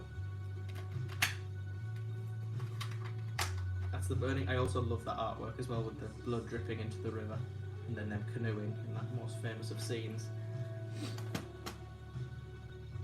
Right, sticking with burning, we've got Burnt Offerings now, which is again Oliver Reed, Karen Black. Who else is in this? Betty Davis is in this. That's who I was thinking of. Yeah, this is about, it's a sort of, it's not a ghost story in the traditional sense. It's more about they go to this house. I believe they're house sitting while the owners are away. Or do they buy it? I can't remember. They're at this house anyway, this family, staying there for a while, and it slowly becomes apparent that there's strange things going on, and it's along the lines of if people get hurt in the house repairs itself. So, you know, the greenhouse at the start of the film, it's all dead and decrepit, and then as people gradually start to be affected, the plants come back to life and things like that, and the windows repair themselves. Really, really bizarre film. It's long as well, it's about 2 hours long. It's all about the atmosphere in this one. There's no set pieces as such, there's a couple of infamous scenes. But yeah, enjoyable film, I thought.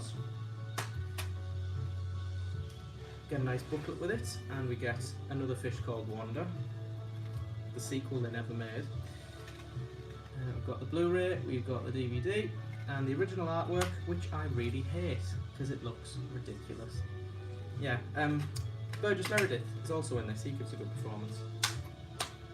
There's that one. I'm just going to go and blow my nose very quickly, because I'm aware that it needs blowing. Bear with me, 1 second.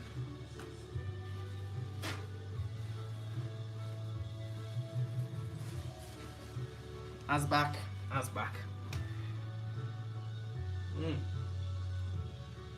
And I'm aware we've just finished B. Burnt Offerings was the last of the B's.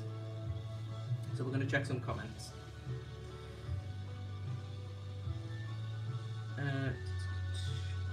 Jack Coleman, he sounds like a nice and handsome chap. Do you know he is? He's a very sexually attractive man. Horror stuff and slasher films. Oh yeah, it's. I'm not going genre specific. I'm literally just going through the alphabetical order, so that's where things are going to be at. All I remember from Burial Ground is Michael. Yeah, Peter Bark, I believe the actor's name is. Have that and a ton of other releases of the Knights of Terror. Streaming, yeah, that's Burial Ground. Buried Alive classic. I have the uncut VHS of The Burning. The Burning was released by Thorn EMI, who are also Queen's record label, if I remember rightly. That's a weird thing.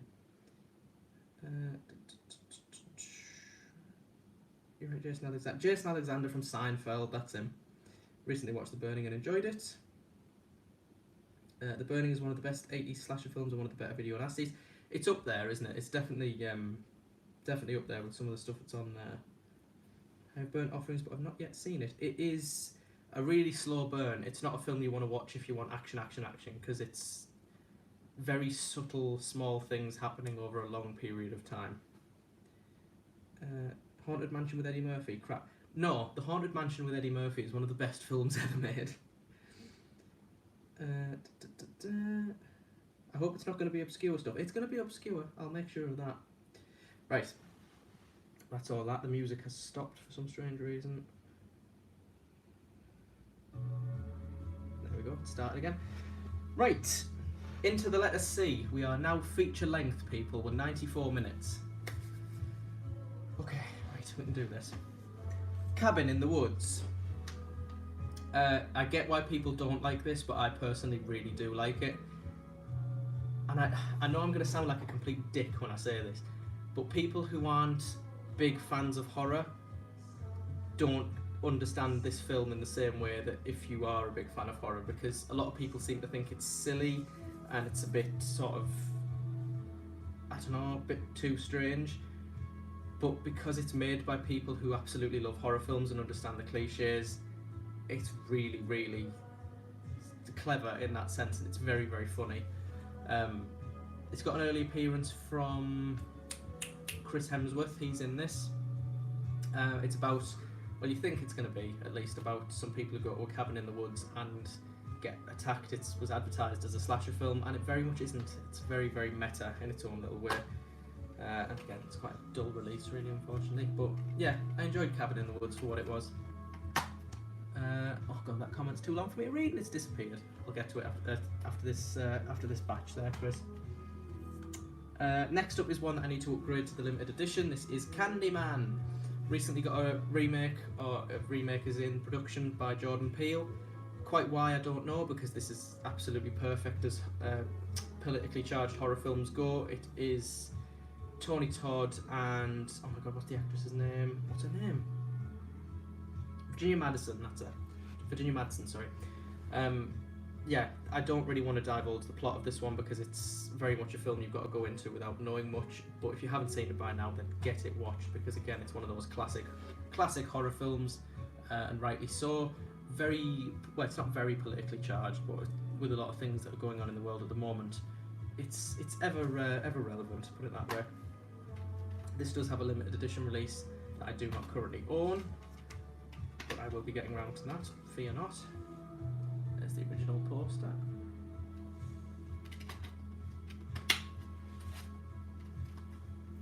It's a horror film that has bees in it that isn't the remake of The Wicker Man. Always positive. And then we're back to Shameless for their release of another video nasty, Itchy Eye. Cannibal Ferox. Yeah, this is Umberto Lenzi taking his stab at the cannibal genre. Not a very nice film, very unpleasant. It's exactly what you think it's going to be. He's seen Cannibal Holocaust and thought, let's do that better, and all he's done is taken out any sort of social commentary and just added in more gore, which doesn't work particularly well if you want to make an interesting film, but it is a very very nasty film, probably rightly so on the video nasties list. Not that I'm a fan of censorship or anything, but if any film is going to end up on there, then this is probably a good candidate. This has Giovanni Lombardo Radice in it again, who I mentioned earlier, and I'm so glad I opened that up because it comes with a vomit bag. I love that. Your BARF approved operator recommends that this bag be opened before the screening. Cannibal Ferox is very nasty. Shameless and its representatives do not condone it and decline any responsibility for upset, leading to moral panic or involuntary expulsion from viewers' stomach. I like that. It's a nice touch. Yeah, not a very pleasant film if you haven't seen it. If you have, you probably know it's very unpleasant. Right, so shop these back and then we'll read some comments.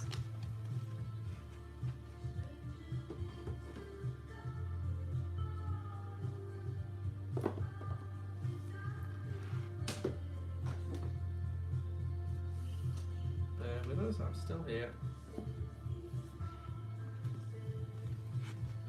Oh. Put them on one side. God, this is so awkward trying to do this. Right, do some comments.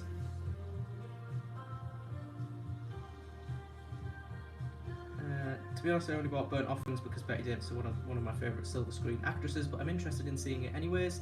Cabin in the Woods is an awesome film. Yeah, Betty Davis is... It's one of those films where the cast really makes it. I feel like Burnt Offerings wouldn't be anywhere near as effective if the cast wasn't as fantastic as it is, Betty Davis included. It's fine, I understand. Alien 3 was my favourite out of the 4 originals. Do you know, it's the one I can remember the least about, Alien 3. I'll have to watch them again anyway. Cabin in the Woods is the best of all things horror. When you don't know what to watch, you can put that one on and it includes almost everything. That's a good way to put it, because it literally does. It's like a checklist, isn't it, of everything that it should include. Classic Candyman, Candyman, Candyman, Candyman, Candyman! I'm alright. Film that doesn't need a remake, there is one coming soon. Yeah, it's just another one of those... I get what Jordan Peele is doing. I mean, the Get Out vibe is, you can sort of understand the link to Candyman there with its political undertones, but just don't touch Candyman. There is absolutely no need to. It was perfect the first time. Scary stuff in that movie, yeah. Candyman is quality, one of the first horrors I remember watching. Black Zombies Matter, exactly, Black Zombies Matter. And Philip Glass's music, absolutely. I also have Candyman 2 from 88 Films. Haven't seen Candyman 2. I prefer The Fog. The Fog I watched recently and it blows me away every time I see The Fog, it's fantastic. That Blu-ray of Ferox is cut, I know, it's, the Grindhouse one is the one I'm after, I think, because that's parody uncut. I don't like Shameless as a label, too much technical issues with their releases, they remind me of Vitco back in the day, that Cannibal Ferox release is cut.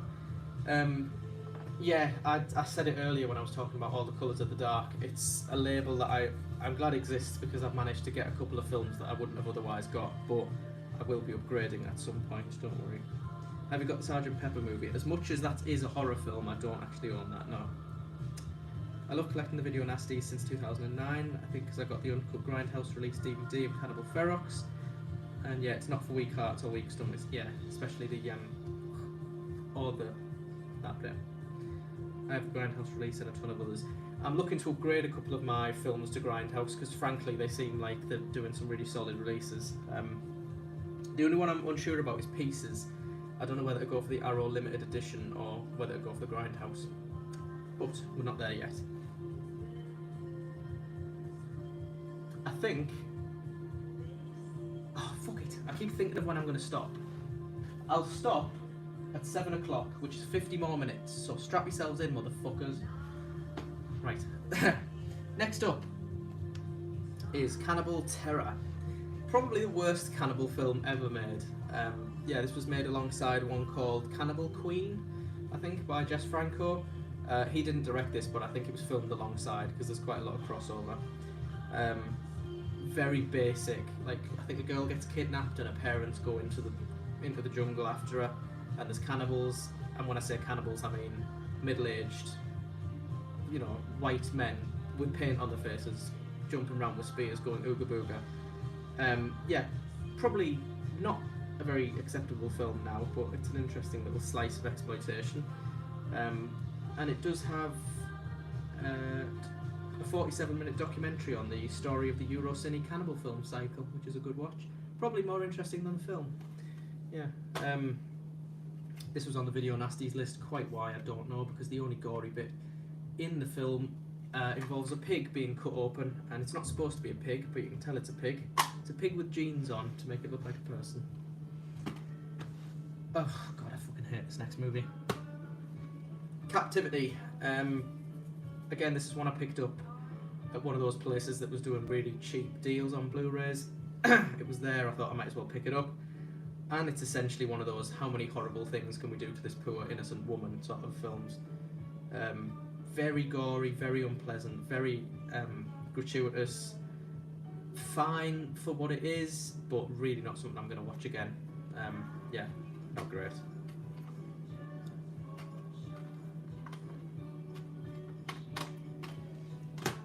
Next up, we have a limited edition Arrow version of Carrie. Yeah, again, I've mentioned this before, but yeah, VHS style or size box, almost. Enjoy it. Love that artwork as well, it's so stark.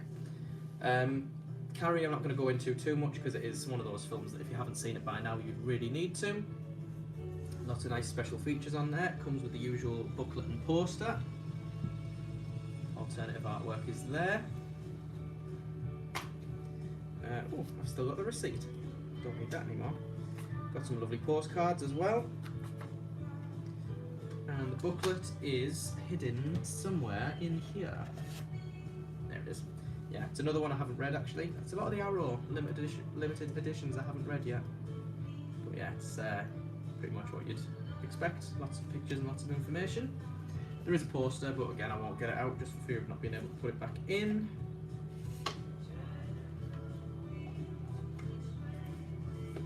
Yeah, lovely release of Carrie. Ugh. Back to Shameless. Case of the Scorpion. No, it's not Case of the Scorpion's Tail. It's Case of the Bloody Iris. That one's coming up next. I knew it started with Case. Case of the Bloody Iris. Very vaguely remember this being set in London. I think it's got Edwidge Fenwick and George Hilton in it.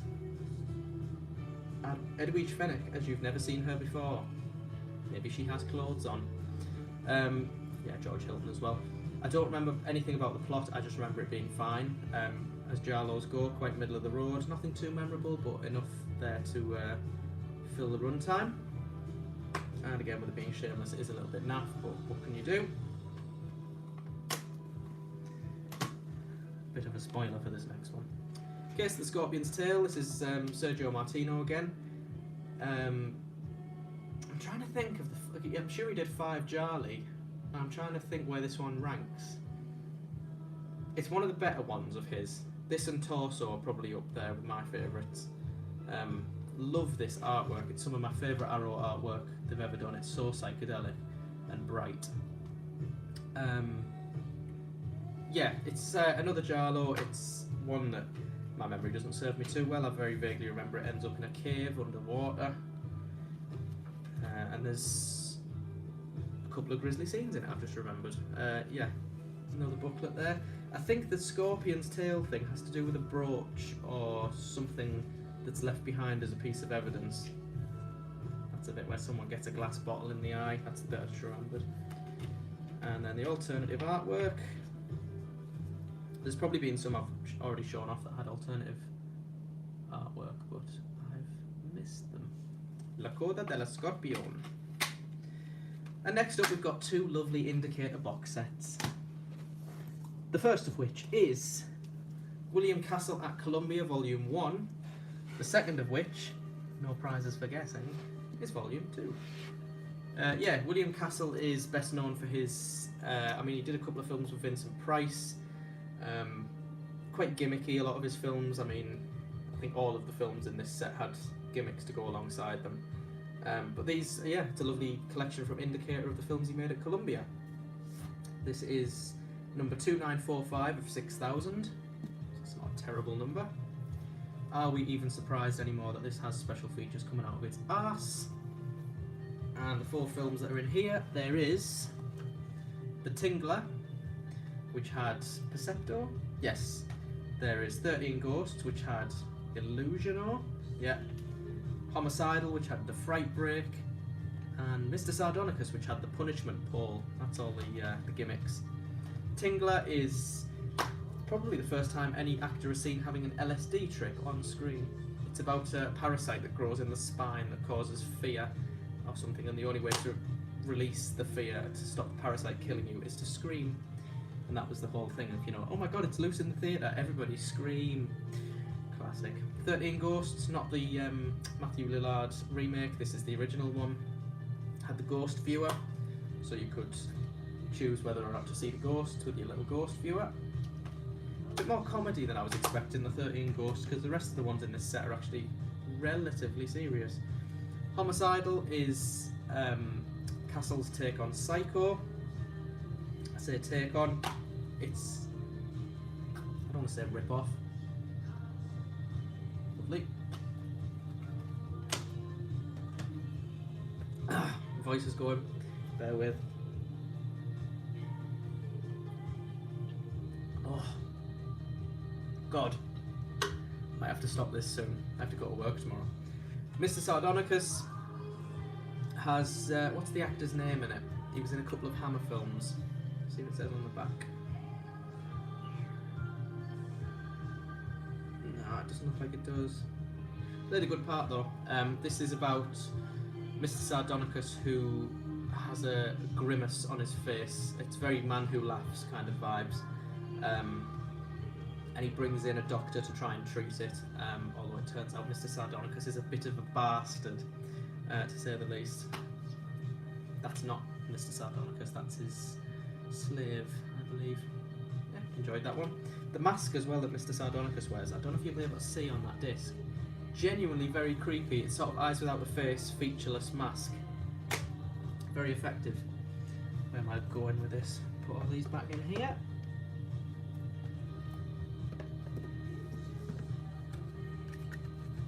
Nearly there.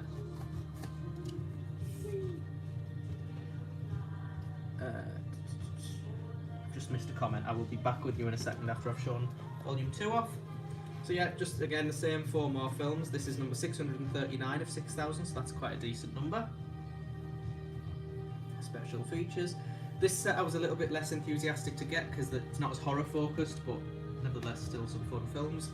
Zots is like a comedy about this coin, and if you say the word Zots, you can, in fact, it gives you magic powers or something. Yeah, it's inoffensive enough. It's, you know, it's a family comedy film, fun enough. He appears in a couple in this set. I can't remember what his name is though.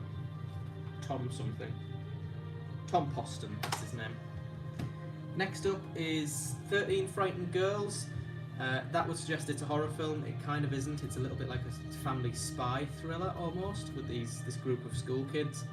Do you know, I enjoyed this one more than I thought I was going to. I went into it thinking I was going to really dislike it, and I just, no, it was, you know, it was fun enough. It's sort of what you can say about a lot of William Castle's films. They're not masterpieces, but they are fun. Inside of that one. Next up is the crossover of William Castle and Hammer when they did the remake of The Old Dark House. Fenella Fielding's in this. That's probably the highlight of this because it isn't great, truth be told. Horror comedy, horror falls flat, comedy gets trampled. Yeah, Tom Poston again's in this. It's not awful, it's just, you know, it could have been a lot better. I think if you're going to make a haunted house comedy film, I think it could have done a bit better. And then the best film in this set by about 5 light years is Straight Jacket with Joan Crawford. I'm trying to think of the plot. I'm sure Joan Crawford plays someone's mother whose father was killed, and has she just come home from prison or from an institution or something, and she's not the same. It's very, I don't know, it's something like that. Again, special features on all of these. Needless to say, fantastic. It's Indicator, for goodness sake. There's that one. All of those come with booklets as well. I'm pretty sure you saw them there, but they all come with very detailed, very heavy, very informative booklets, which is always lovely. Pop these back and then we'll read some comments. Is everybody enjoying this? I hope you are. I know it's not the most thrilling viewing ever, but I hope you're at least having a good time with it.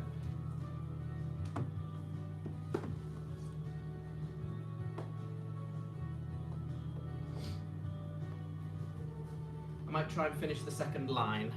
So we've got 1, 2, 3, 30 more things to show off. Well, we can do that. So yeah, I'll get up to, we'll be midway through D. So this has taken a lot longer than I thought, but I've enjoyed it. Yeah, we'll do that, and then I'll do some live streams in future showing the rest of it off, because I need to go sort of soonish. Excuse me. White Cannibal Queen, that's the one that was done. Do you know what, because it was on the Section 3 list, wasn't it, with a couple of other cannibal films, I didn't mind it as much as I thought I was going to. It was silly, but I think once you've got over that, it's not terrible. I've seen worse cannibal films. Cannibal Terror, more like Cannibal Motherfucking Terrible. Perhaps the worst cannibal movie I've ever seen and ever had in my Video Nasties collection. It is dreadful, absolutely dreadful. Very, very few redeeming qualities. Why are Arrow DVD and Blu-ray so high in price on eBay? It's because they're what's the word? Boutique label? I don't want to sound like a knob, but yeah, it's because they put out these really lovely releases of things. Even if the films aren't great, they always treat it with respect, and the releases are always great. There you go, all depends on the collector's budget. I'm doing great, thank you. Yes, you're enjoying it, good. Our limited editions sell out quickly and scalpers often mark up the prices on eBay. It's very, like every hobby, there's always people like that. It's all good. I missed the opening of the stream. Did you ever admit that you're just ripping me off? That's a very complex question that I'll probably have to answer in the next stream, isn't it, Jack? Hexagot, criminal. Oh, isn't it just? I mean, that's why. I know. I'm not. The whole room just lit up green. It hasn't done that all day. That's weird. Yeah, it's the same with like concert tickets, isn't it? It's exactly the same thing. It's people will buy them and then sell them on. It's fun. Feels like a fun talk with like-minded people. Good. That's exactly what I wanted it to be. Very much agree there. The scum of the earth. It's a Herschel Gordon Lewis film. Right, I've completely forgot where I'm up to. There, right, I'm with it. I'm with it. It's probably getting too dark to do this now, but we'll crack on nonetheless. Oh, there's some good ones to show off in this stack. Trying to do it subtly so you can't see. Right. Now we're back to Fulci with Cat in the Brain, also known as Nightmare Constant. This is a bizarre film. This is made up of clips from other films, essentially. Quite lazy filmmaking, although it did come before Wes Craven's New Nightmare, and it has a similar sort of meta vibe, because Fulci plays the main character in this film. He plays himself. And it's about how making horror films affects his mind, and I think there's a serial killer and he's trying to pin the crimes on Fulci because of, you know, oh, he makes horror films, he must be deranged. But Fulci had his name put to a lot of other films that weren't his, and I think to do so he was given the right to use footage from those films, which is why it sort of ends up in this. The film is a lot of Lucio Fulci walking around looking at stuff and then intercutting clips from other films as if he's looking at it, which isn't the most gripping thing I've ever seen in my life, but love that artwork. Yeah, it's... I know this sounds a bit sadistic, but the only thing that redeems this film for me is how fucking gory it is. It's really, really nasty. So if you're ever in the mood to turn your stomach, it's good enough. This was another one that had a 4K UHD announced recently. This is Arrow's limited edition collection of Cat o' Nine Tails, his second Giallo, I believe. And it's the one I remember the least about. I vaguely remember a man getting crushed under a train. It's coming back to me. There's a facility that's testing something to do with criminals' genes. Ooh, yeah. Well, that was weird. The whole film just came screaming back to me. Yeah, really good Giallo. This is Dario Argento. It's got an Ennio Morricone soundtrack. Oops, the poster's just fallen out. In fact, I'm going to show you this poster because I really like it. Oops. Yeah, it's the second of 3 films he did in the Animal trilogy. Look at that poster. The first being Bird with a Crystal Plumage, which we saw, and the last one being Four Flies on Grey Velvet, which is suspiciously yet to have a decent release. That's the alternative artwork there. Il Cato a Nova Code. Don't know if that's right. Open this up, we've got lovely postcards. We've got the Blu-ray and the DVD. And we've got a lovely booklet as well, which I'll quickly grab and show off. Cat o' Nine Tails. It is getting really dark in here, isn't it? I might just alter the blinds slightly so you can see a little bit better. A bit worse.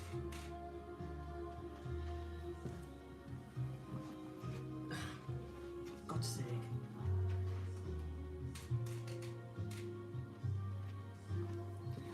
I'm trying to get it so you can see what I'm pointing at, but also not get it so that I look ridiculous, which I sort of do. I might sit back a little bit, just out the light. Oh my god, I've marked the carpet. I'm going to get murdered. Right, that's the booklet with Cat o' Nine Tails. More of the same, lovely information and pictures and all sorts.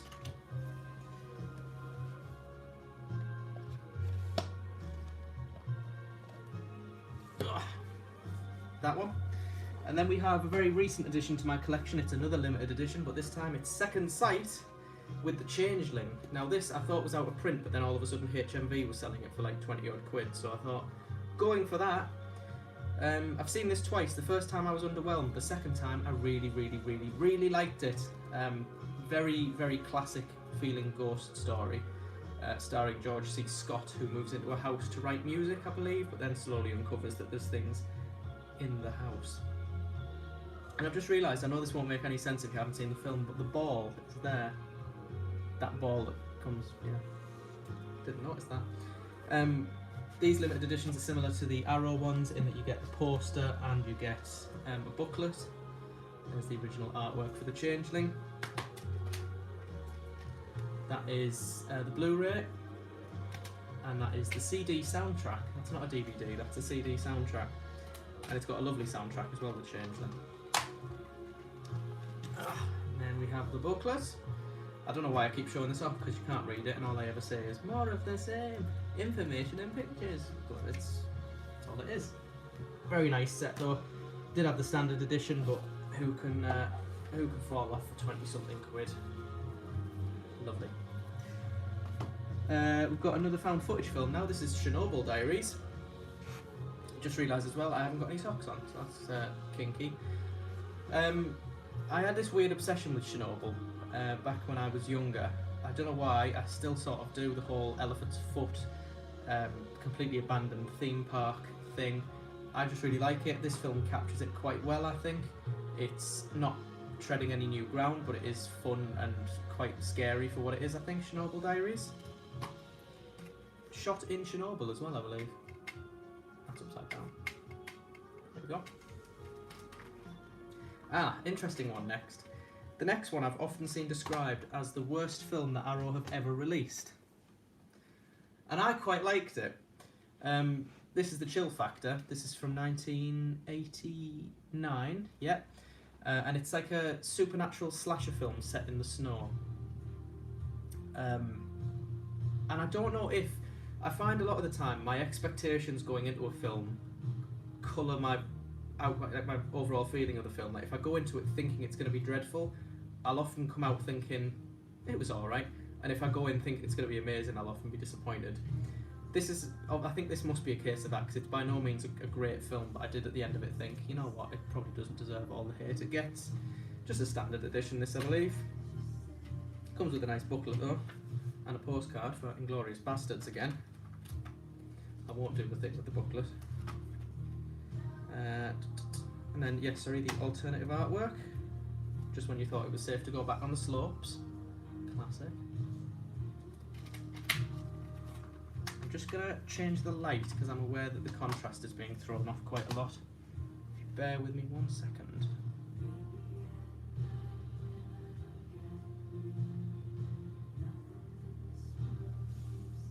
There. Look who's got smart bulbs in the flat, that's me. Right, Shameless again, this is the church. This is, again, it's like the opposite case of Chill Factor, because I went into this thinking it was going to be great, and I sort of came out thinking, meh. It's a bit like Demons, really. It's some people get trapped in a church and weird shit goes down. It's directed by Michele Soavi. It's often cited as being one of the last great Italian horror films. And it's fine for what it is. I know I keep saying that quite a lot, but oh, the sun's shining on me. Yeah, I've seen a lot worse, but if I was to pick any of the Demons films over this, I would. I'd take Demons 1 and 2 over this. I think, in fact, this was initially conceived as Demons 3, but Michele Soavi didn't want any association with that. He found them a little bit schlocky, and he wanted this to be something more, and it ended up being something less. Yeah, it's fine, though. That's the church.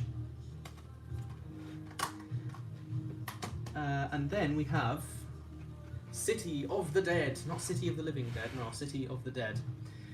This is a very early Amicus film. In fact, I don't even know if it's called Amicus at this time, but it was Milton Subotsky and I always forget his bloody name, Max Rosenberg, produced this. Very, very atmospheric witchcraft tale starring Christopher Lee. I say starring, he's not in it too much, but it's a lot of low-lying fog, black and white village, strange looks, people disappearing and appearing out of nowhere. Yeah, really, really worthwhile film if you haven't already seen it. And probably one of the worst instances of retitling in history. City of the Dead, perfect title. Horror Hotel, that implies to me that there's zombies at a hotel. There is neither... there is a hotel, but there's certainly no zombies, and they don't look like that. Yeah, worthwhile though, worthwhile movie. We haven't got many more to go now, we're nearly there. I'll read some comments. I say nearly there, we're nearly at the end of line 2 of 7. I'll have to do this next time I'm off work.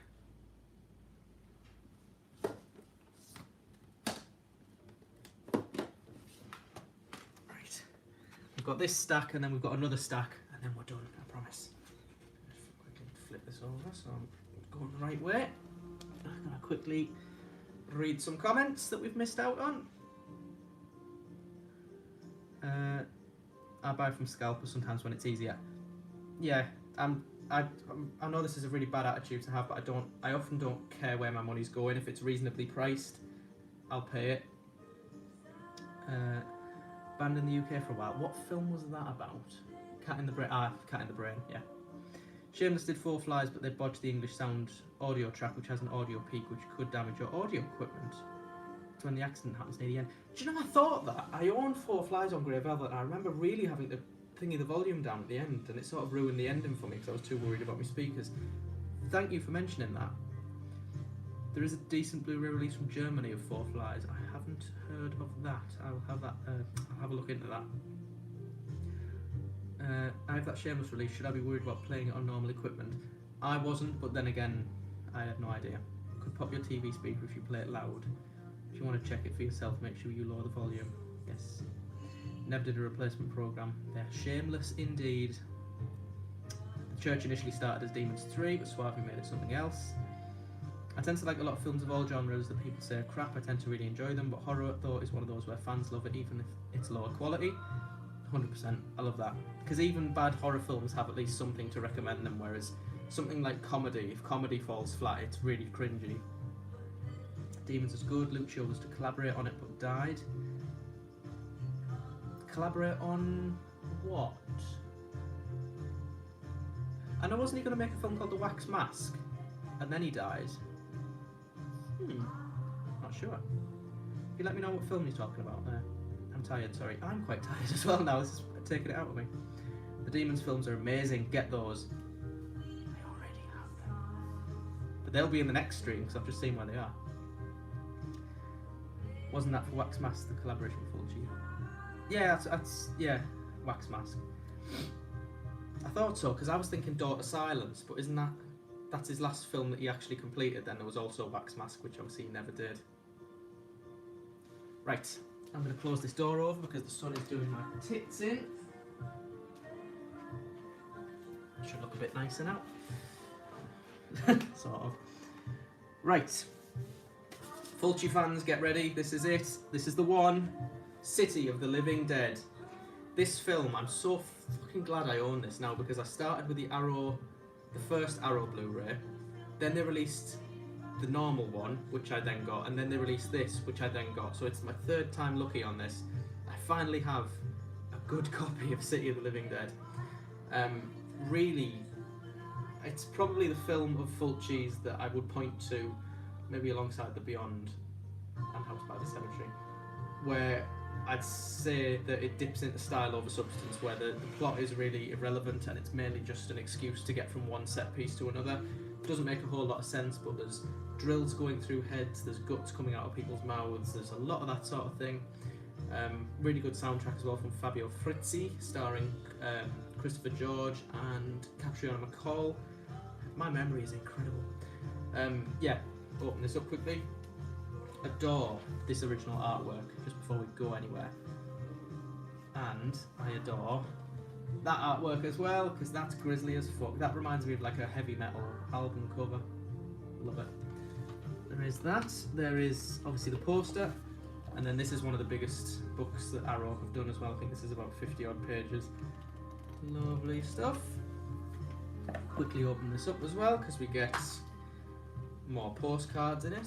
Just the one disc this time. I actually thought there was two, but now we get some nice postcards in there as well, which is nice. Oh, and you put that in the wrong way. Bear with me, I'm quite particular about how I put these back. There's that one done. Next one I think everybody knows about is Cloverfield. It's probably the found footage film that a lot of people go to when they think of found footage. Maybe other than Blair Witch. It's quite a famous sci-fi horror found footage film about a monster that attacks New York. Quite good as far as found footage goes. In fact, if I was to point two found footage films out of the ones I own, Cloverfield and The Bay, they would be the two I'd point to, because it is a genre that does have its highlights. I know it gets downtrodden quite a lot, but it is worthwhile on occasion. Excuse me while I itch my nose. This is the third one in Herschel Gordon Lewis's Blood trilogy, I believe. Is it called the Blood trilogy or the Gore trilogy?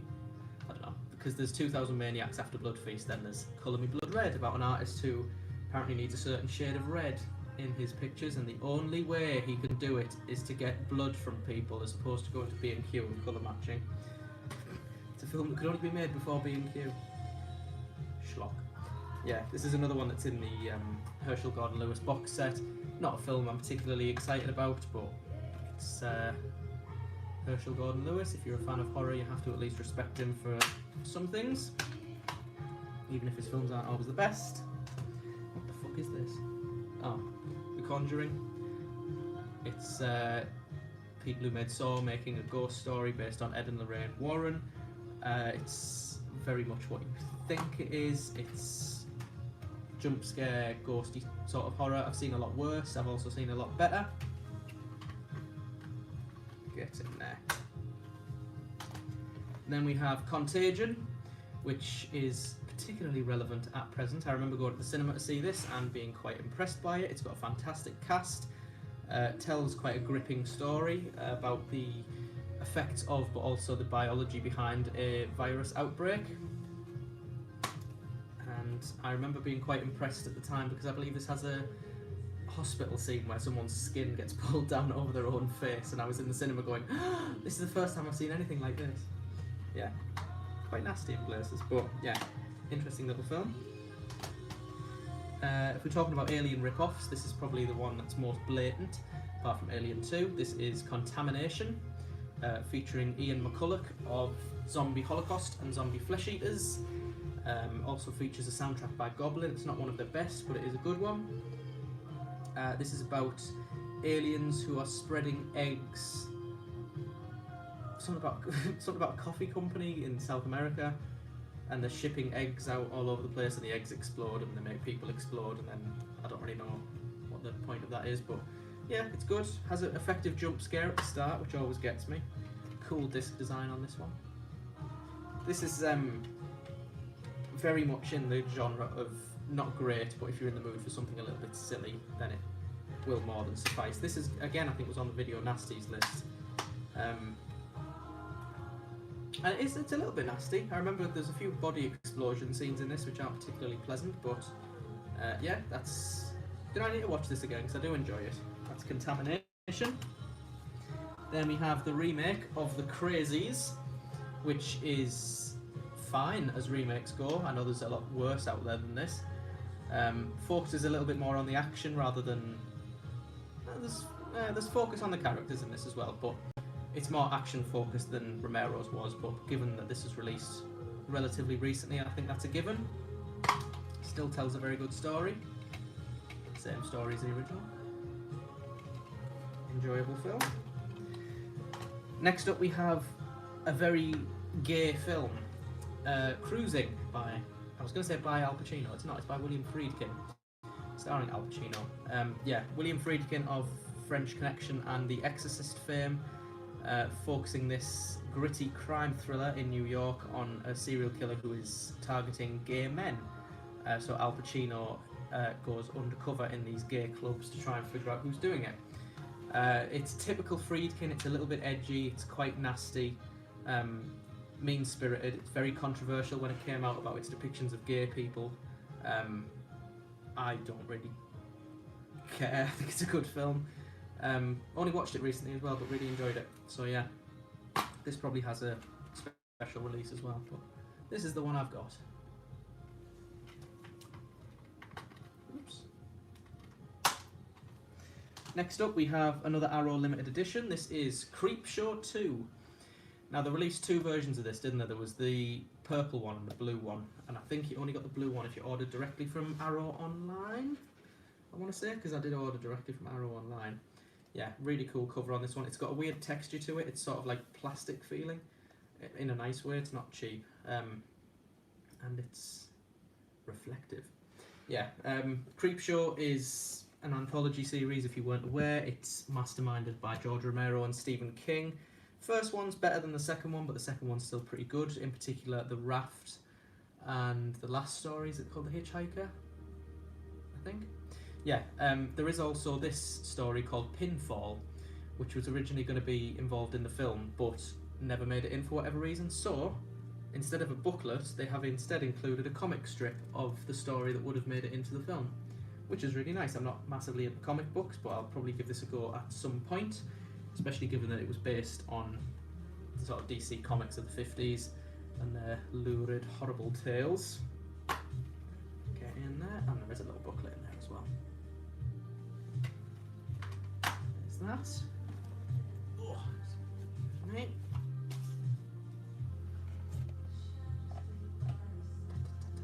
Oops. Do you know, this is really tight, this one. The disc goes in alright, it's just getting the blooming booklet in. Come on. There we go. It's literally, it just about fits. Yeah, that's Creepshow 2 from Arrow Video. Last one in this stack. We're starting with D. This is Daniel Isn't Real, which is a really twisted, psychedelic sort of story about a lad's mental health. And I'll be honest, I didn't really understand it all that much, but I enjoyed it for what it was. It's one of their, it's a modern film, it's a modern release. This was from 2020 in fact. It's one of those films that you get to the end and you sort of think, symbolism, but you don't really know what the symbolism meant until you watch it again, which I haven't done yet, so I'm going to have to investigate further.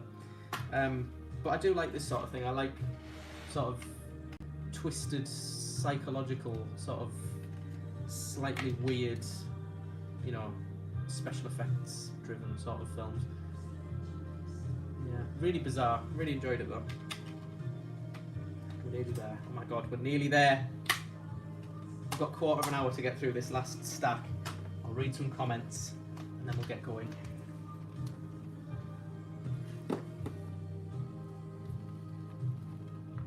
Be with you.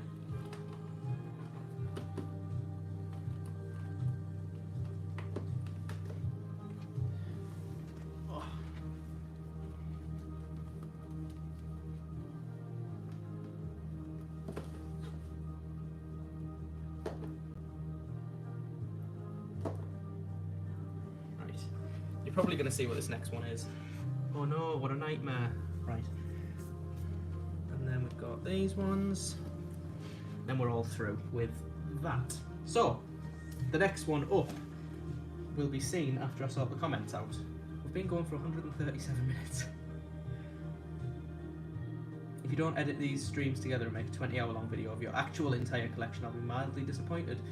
Well, I initially thought of, you know, doing a video, but then I thought this would be much easier than editing them all together film after film, because only a fool would do that. I have the old Arrow and the new one, which has a which I have mint in seal, a very visceral experience. I'm assuming that's City of the Living Dead, and yes, City of the Living Dead is Lovecraftian excellence to the max, is it not? It's very twisted. Call Me Blood Red will only ever make me think of the smell of burnt hair. That's something that only me and Jack are going to understand, but yeah, I agree. The B&Q comment just made me laugh. He said the barbecue comment. I mean, it's true, isn't it? Because now, if you need a colour red, they'll be like, why are you killing these women? Just go to B&Q. I've spoken to Mr. Luigi Cozzi on the phone a few years ago. Very nice man. Do you know, I've heard he's a very nice man. He's conducted a few interviews and he always seems very personable.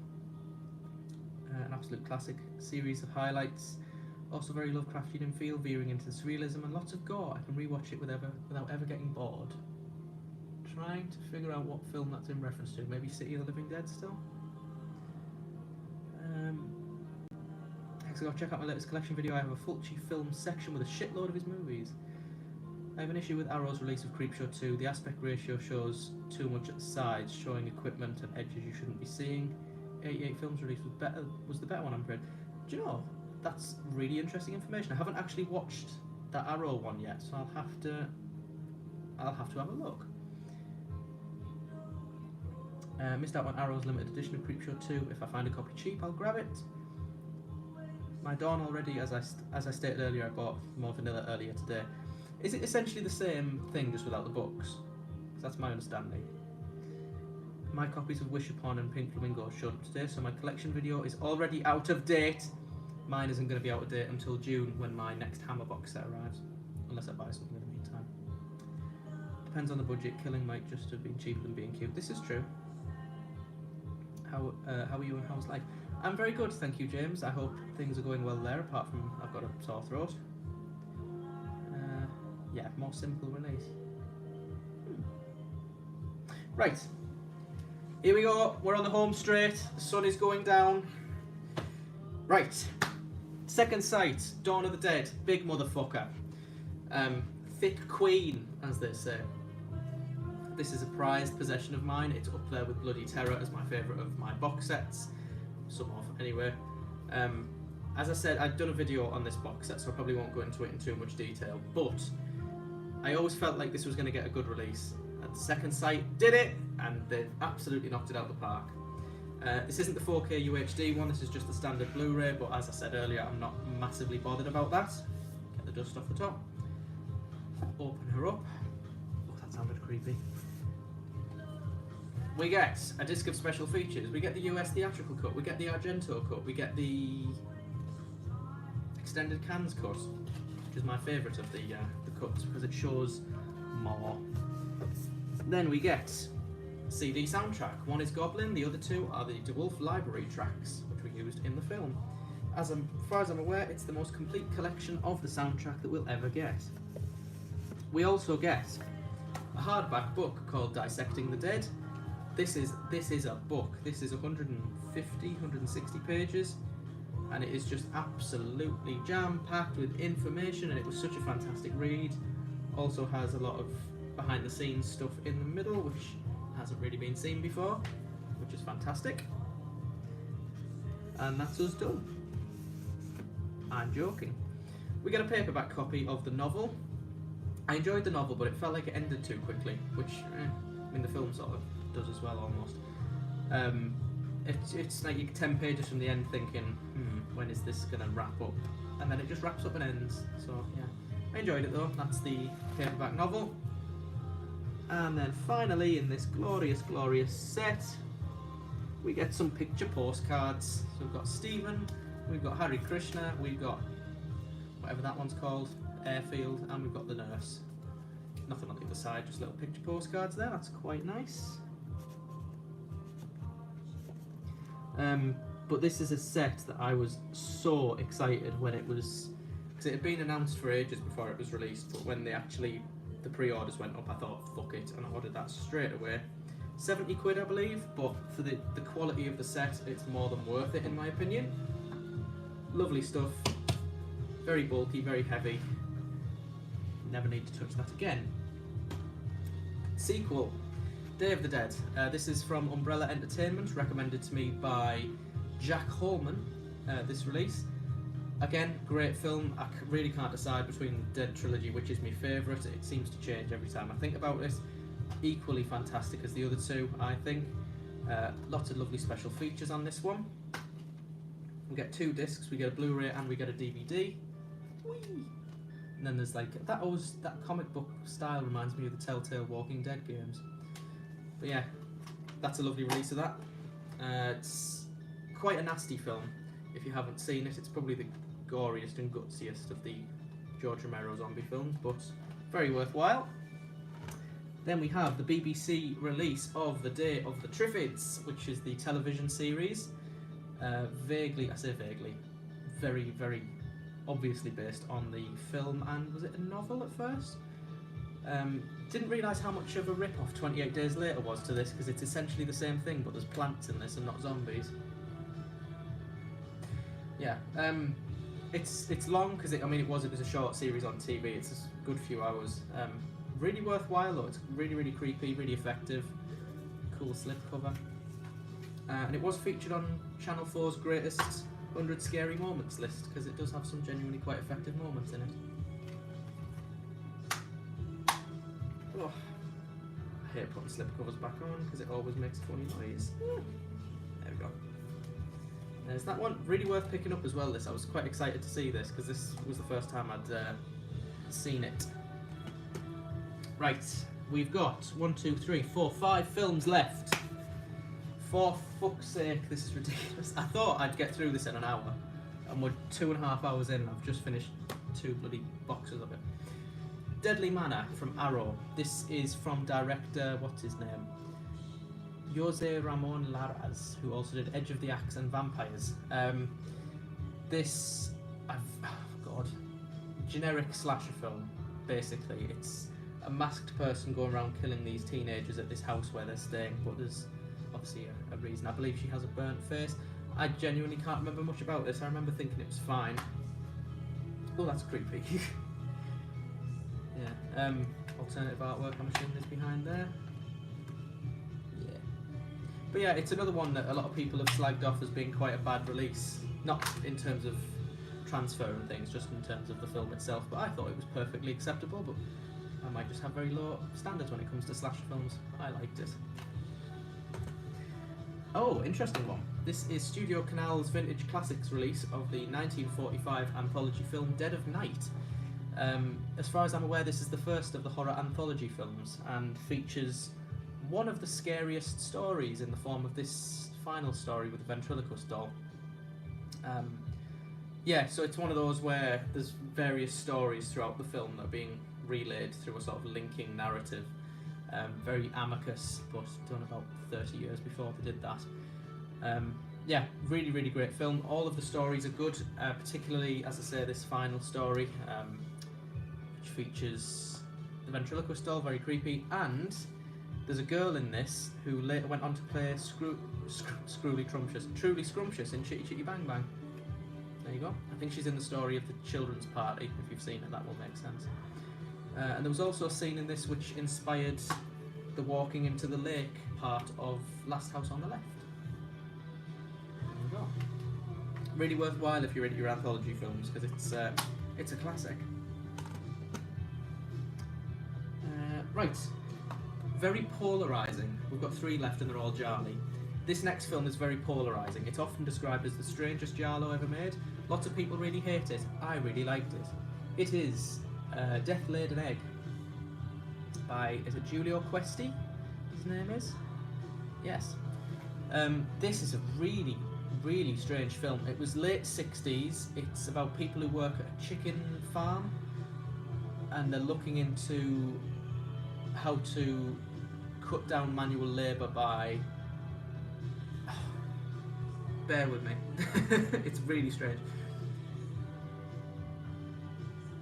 There's workers who are annoyed at them because they've been sacked, but because they are mechanising the way that they run things, they had to cut them out. And also there's some weird thing about genetically modified chickens coming up eventually in this, and there's also murders going on. Really, really twisted and strange, but I kind of loved it for that. And it's also got a really weird soundtrack by... he was an avant-garde musician. I see his name, I will let you know. Because there is a featurette about the soundtrack. Ah. It doesn't say. It also, I know this has another edition of, another release rather, but this does contain 2 versions of the film. It has an extended version which is 14 minutes longer, or it has the Giallo edit which is 91 minutes. Yeah, oh hang on, Sonic Explorations, sorry, that's the featurette about the soundtrack. Bruno something I think his name was. But yeah, look up the soundtrack to this, it's really strange. I can't remember if I've shown the inside, but there's the inside. Then we have another Joe D'Amato film, Giallo, called Death Smiles on a Murderer, or as it's called in the title card, Death Smiles at Murder. Klaus Kinski's in this. I vaguely remember him as a scientist who was trying to produce a formula to revive the dead or to prolong life or something, and it's a very strange film. It's got gothic vibes. It's a little bit Hammer feeling, I think. It's got a particularly effective scene in a graveyard where someone is being chased by this cloaked figure. It's not one of my favourite Jarly. I've seen it a few times and I sort of want to like it more than I do, but it is nevertheless an interesting watch, especially for Joe D'Amato, who's more sort of associated with splatter and exploitation. It's something a little bit, I want to say classier, but it's not really classy. It's something a little bit different for him. You get a lovely booklet, you get a lovely Blu-ray disc, and you get some alternative artwork on that side. And the final film to show off in this live stream is Death Walks on High Heels. This is a really underrated giallo in my opinion. It is by, what's his name? Luciano Ercoli, who also did Forbidden Photos of a Lady Above Suspicion. He also did Death Walks at Midnight. This might be my favourite of the three, and it often gets overlooked. It's a really clever but convoluted film. It makes a lot of sense, but it's a film that, you know, I had to keep pausing it to think, right, this person's doing this because of this, and this is the reason. And yeah, if you watch it all in one go, it can be a little bit overwhelming with its information. Really fun giallo though. Also has Neves Navarro in it, who is always fun to watch in these. Again, I know this is in another box set called Death Walks. Is it just called Death Walks? I know this and Death Walks at Midnight are in a box set with their Arrow releases, which I will get eventually. I was never a fan of that alternative artwork. That was like the original. But yeah, a few interesting gialli there for you to explore if you haven't already. Fucking hell. As I say, I thought I'd be done and dusted and watching another film by now, but here we are. Just to give you a vague idea, I'm going to move this. So, my film collection is in that stand there. We got through the first 2 rows, so we still have that, and that to go. That's for another day. Right. Thank you very much for watching. If you've stuck it out this far, even if you've been dipping in and out, it has been a lot of fun. I've really enjoyed this. I'm working a lot over the next few days, but I will try and get another live stream on the go to finish this off. It might be in 2 or 3 parts, mine, but we'll get there eventually, I'm sure. I'm going to read some comments before I go, because I've just forgotten about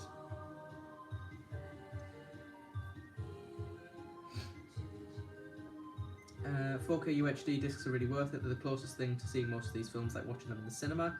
Correct colour grading, amazing sharpness, contrast and HDR. Do you know, I totally agree, but the only thing putting me off is thinking the amount of shit I'm going to have to upgrade. Especially older films shot on 35mm or 70mm, they look amazing. My latest Australian release of Day, I'm assuming that's Of the Dead. Maybe taking a while, but at least you're going into detail, makes it more interesting. I'm glad, because I didn't want it to be like 2.5 hours of boring shite. Really pleasant stream, thank you Josh. Ben is very knowledgeable, and I'm old, so I like a slow burn live stream. I'm glad, I'm really glad, because I didn't want people to be sat watching this thinking, what the fuck is he talking about? He knows giallo films a lot, that is cool, thank you.